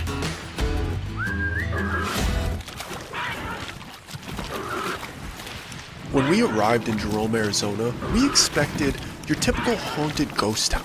But what we found was something much darker. There are a lot of rumors and, to be honest, a lot of lies floating around about Jerome. But the truth is actually more disturbing than the gossip. And make sure you stay until the end of the video, because what happened gets progressively scarier and more twisted as the story unfolds, and nothing is going to prepare you for the end.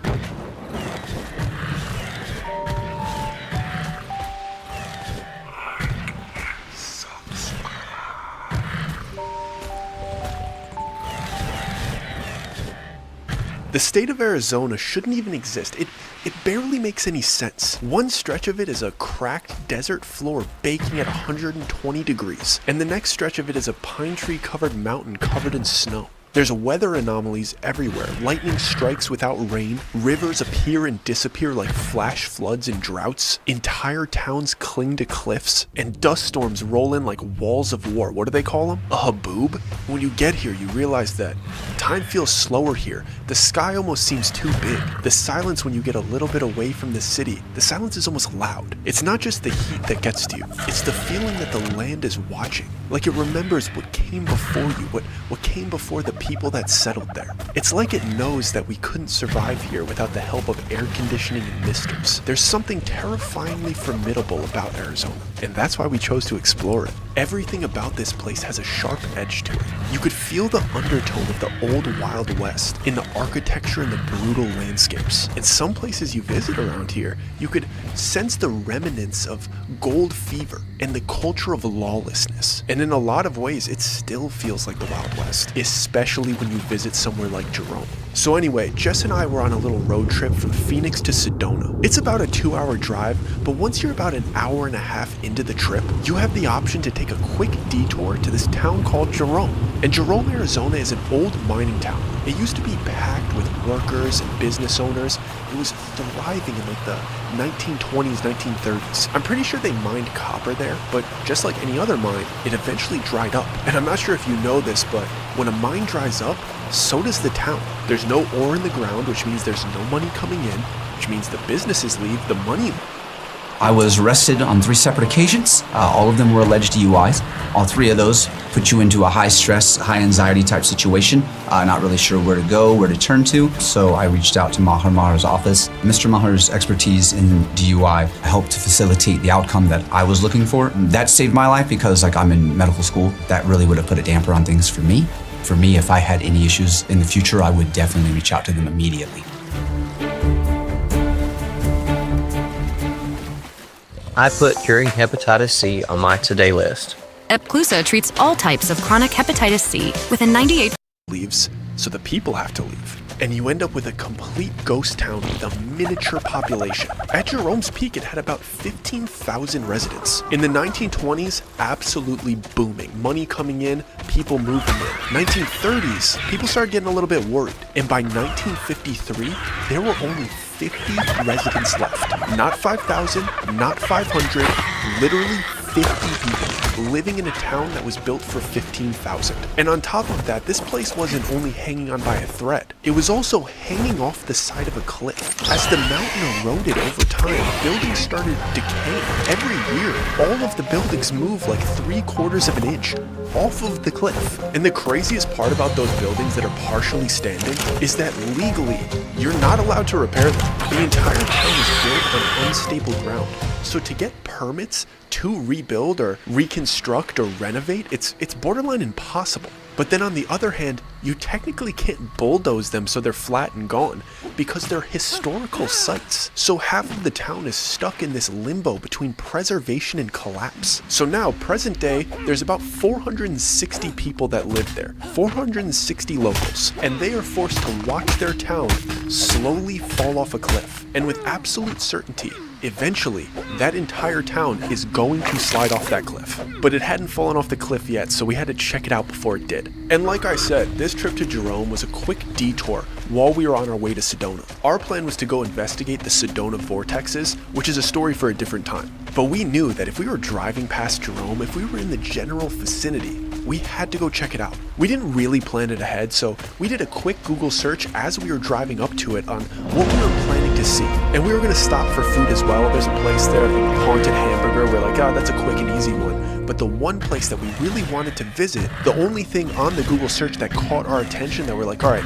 let's spend some time there, was called the Audrey Shaft, which in very simple terms is basically a very old, very deep elevator. And this Audrey Shaft is right near the main town of Jerome. It wasn't very far out of the way. So we're chugging up this mountain in our old hefty minivan. She's struggling getting up there on this like 90-degree angle slope with no railings protecting us from falling off this cliff. But we're used to it at this point. So our minivan is not built for climbing mountains, but she made it. Driving up there was ridiculous. I would recommend you actually get like an off-road vehicle or a truck or something that can handle that type of drive, because minivan was not it. But we got up there, parked by the restaurant we were going to eat at, and there's a pretty short walk from the restaurant to the Audrey Shaft. And the only parking there is in that main center of the town. You can just drive all the way up to the shaft. For a town of so few, there's almost no parking. So we were forced to park the car in town, and everywhere else we had to walk. And I'm not going to pretend that this town wasn't weird. It is as advertised. Everybody's friendly. Obviously, this place is built around tourism, so all the locals that are there, very nice, greeting us, inviting us into storefronts. Overall, the first 10 minutes there was a grade A experience. But we got out of the town center and we start walking towards the shaft that's a little bit out of town, and it's a downhill walk, so it's not that tough on the knees. We get there pretty quick because it's a downhill, so we're walking faster than we usually would because gravity's helping us, and we get there in about 10 minutes. And as we're getting closer to this thing, you start to feel the history a little bit. We thought it was going to be this kind of fun, quirky thing like, oh, this old Wild West town. We get up to this mining shaft, and it is breathtaking. You feel the history coming off of it. There's this big structure that's above the shaft that almost looks like the base to a roller coaster, and its function is basically to pull the elevator up to pull the ore out of the shaft. And you see them in old movies and like Red Dead Redemption, the video game, but once you're next to one of them and you see how large they are and what they were capable of doing, and when you hear about the amount of ore that they pulled out of the ground, it was something like 9 million pounds of it, it all gets more impressive. And you start to think about the engineering expertise that it would take to pull this off. And you start to hear the actual numbers about the mining operation. For example, this is going to blow your mind. This particular shaft, the Audrey Shaft, goes straight down into the ground, and it is deeper than the Empire State Building is tall. Think about that. Think about how tall the Empire State Building is, and now dig straight down and keep going. And there's something like 800 miles of mining tunnels, all connected to this one shaft. It makes me think of like an ant colony on a massive scale. And the coolest thing about this is after the guy that's working there is kind of telling you the basics, he leaves you alone and lets you stand over this shaft that has plexiglass on top of it. So you get to stand directly above this 1,900 feet deep hole in the ground and look straight down into the abyss of history. Rob and his daughter have been smoking since they opened her math book, because secondhand smoke is seeping in from the apartment next door. Learn how to protect yourself and others from secondhand smoke at cleartheaircolorado.org. Welcome to Trinidad, a Colorado getaway like no other. Explore downtown, where historic architecture meets unique boutiques, galleries, and specialty shops. Delight in the flavors of local dining. Discover Trinidad State College, Colorado's first community college, celebrating 100 years of education and innovation in our college town. Cast a line in Trinidad Lake or golf at Trinidad Golf Course, recognized as one of Colorado's best 9-hole courses. Stroll or bike the 3.5-mile river walk along the Purgatory River, winding through town and offering postcard-worthy views. Experience Trinidad's vibrant events, from farmers markets and rodeos to the high-energy thrills of Radfest and live music happenings around town. Take in Trinidad's beauty, history, and spirit, where good times await at every turn. And I know for you history buffs, that just sounds awesome. But for childish people like me, the best part of this situation was that around the plexiglass were metal grates that I imagine let airflow go or something along those lines. But what I saw when I saw those grates was an opportunity for me to drop a rock down the shaft to see if I could hear it hit the bottom, because I have very simple man brain. Nothing like a rock going downhill to get me going, or tossing a stone off a bridge and watching it break the water. I had to do it. The monkey brain inside of me was like, find a pebble that fits through these grates and see how long it takes to hit the bottom. I needed to. I looked at Jess. She knew exactly what I was going to do because she knows I'm a child. And the first thing she said to me was, can you not do that? And I was like, I actually have to. So I started scurrying around the area, trying to not make a scene so the guy that's working there doesn't know what I'm up to. And I find the perfect little stack of pebbles. I pretend I'm tying my shoe, I put them in my pocket, and I walk back to the shaft. I kneel down and I drop one pebble through, and I start counting. It's about 11 seconds until I hear a crack on the bottom of the shaft, very faintly, obviously because it's so deep, but since it's completely silent there, and the sound just goes straight up, you could hear things hit the bottom, barely, and it gave me an absolute dopamine spike, so I grabbed a slightly bigger pebble, and I dropped the second one. 11 seconds later, I hear what sounds like a thud. The first one was a crack, the second one was a thud, and I really enjoyed that they made two different sounds, so I start laughing like a child. I'm absolutely loving life, but when I look at Jess, she's looking at me like something is very wrong. And usually when she's looking at me like that, I think I'm in a little bit of trouble. So I look to see if the worker saw me do it because she's scared of getting in trouble or something. But she says, drop another really quick. I don't think twice about it. Encouraging me to do this, let's go. I drop a third pebble and it makes a very similar thud. And I'm about to start laughing again, but Jess puts her hand on my arm and says, be quiet. And right after the thud, I hear a faint ow, followed by a light groan that sounds like somebody saying, help me. And I look at Jess, and she looks at me and says, did you hear that? I think somebody's down there. And I start whispering to her because I'm kind of panicking at this point because we don't really know much about Jerome. I figured that there would be nobody down there, like it's a dangerous mine. But then I was thinking there's some crazy people that are really into caves and stuff like that. Maybe you could book private tours and actually go into the mine. So I'm thinking I just dropped a rock basically off of the Empire State Building onto somebody's head. And I start freaking out and guilt starts pouring into my body. And I think me and Jess are going to get in trouble for this. And we start listening closer and closer and we hear a couple more groans and we're like, oh my God, we hit somebody. We actually need to tell this guy because no matter how guilty we're feeling or the trouble we'll get into, it's better than leaving somebody down there in horrible pain, maybe a life-threatening injury if it hit their head. Because at the end of the day, we could probably lie and say, I accidentally kicked a pebble. I didn't throw it down there intentionally. There's no cameras around here. So there's no real trouble we could get into, but I need to report it. So I grab Jess by the arm and we start hustling over to the worker. And this dude is very nonchalant. He tells you a couple facts about the shaft and then he minds his own business. He stays in the shade and he's not doing too much. You gotta conserve your energy in the desert. So when we march over to him, he gives us a polite hello, but he's not like, oh, what do you need, like customer service? But we have panic on our face, so I see him recognize that and he goes, what's going on? Is somebody hurt?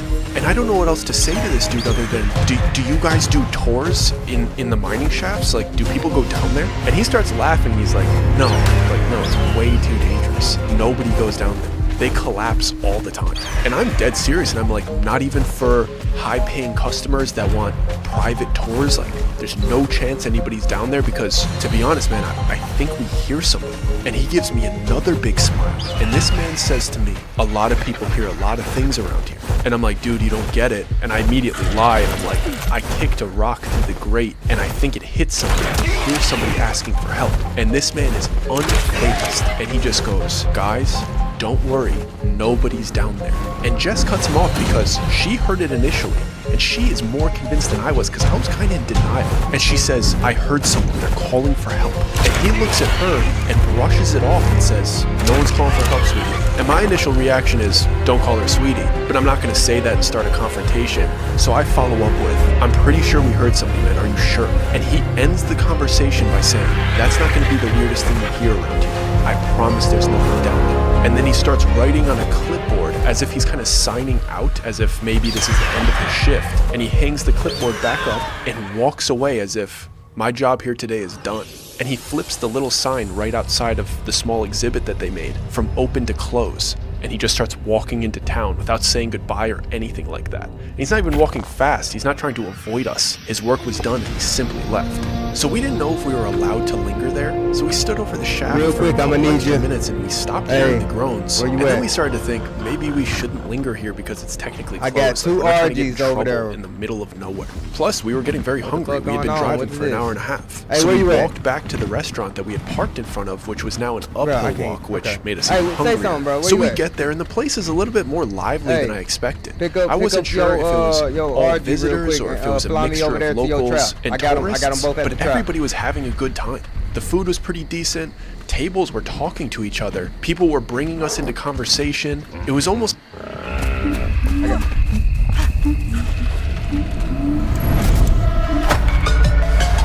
When it's sleep right now. Also, I need some berries. Hold on. Oh no. I got 10 minutes. Never mind. Just pick me up. Send it over there to my body, bro. I got 2 arcs. One killed me because I was trying to lure it back like in the same thing. One knocked out though. It's like a little party. The other one is and by a the level end of our 40, and meal, that's the about one that killed 3 me. or That's 4 crazy. tables, I didn't- 10 to did 15 you just people say something? are all talking to each other. And it seemed as if most of them were locals. And you... Say what now?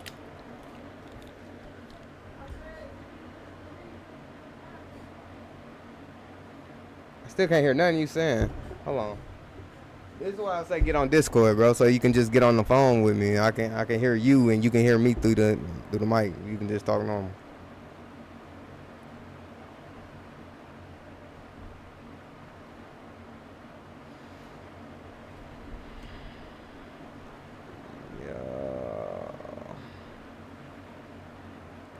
At least Chop's still alive. That's what's up, bro.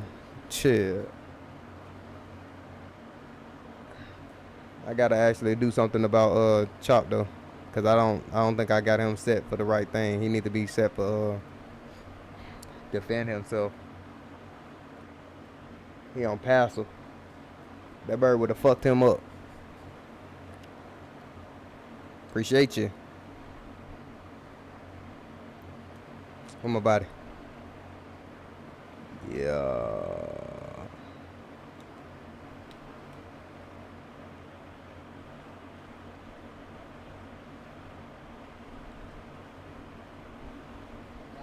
See, this is the immediate things happen.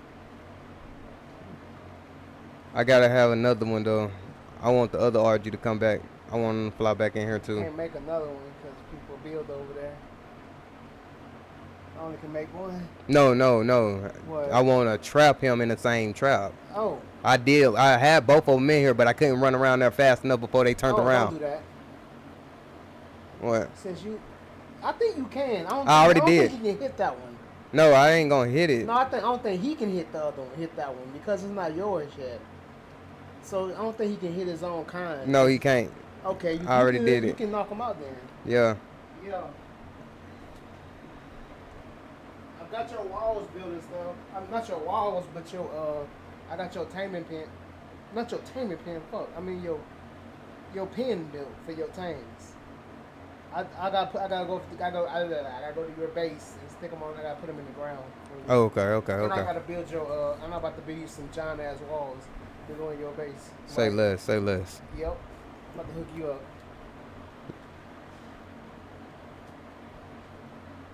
Even though I'm tired of Bruh, you and me both.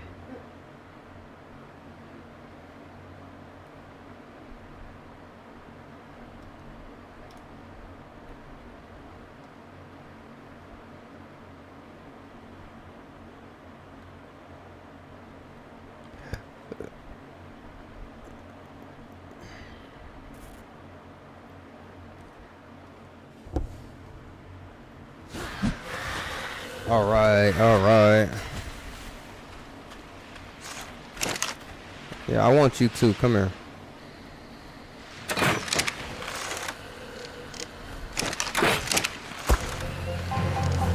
Oops.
Boy, they knocked out, boy. Put it up.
Harder. Hello.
Usually places don't like too many tourists, but it seems as if Jerome likes the tourists because that's most of where the money comes from. So they get to live in this place that they think is cool, and the tourists basically pour money into it and give them the chance to earn money while living in this remote area, which made us feel a little bit better and a little bit more proud about visiting and spending money here. Usually you're looking around and the locals hate you, but here it was lovely. So we finish up our food, we're saying our goodbyes, the other tables are pretty much leaving with us, and we're still talking with everybody as we're getting out to our car. But we still had some driving to do to get to Sedona, so we're kind of giving like the Midwest goodbyes, saying, alright, see you later, as we're walking away, but these people are still talking to us. We're climbing into our car, we roll down the window, they're still talking to us. I turn the ignition in the car to turn it on, and it sputters. It turns out the minivan really didn't like going uphill like that. And I try a few more times, and it seems as if the battery's dead or we blew something in the engine. The car is just not turning on.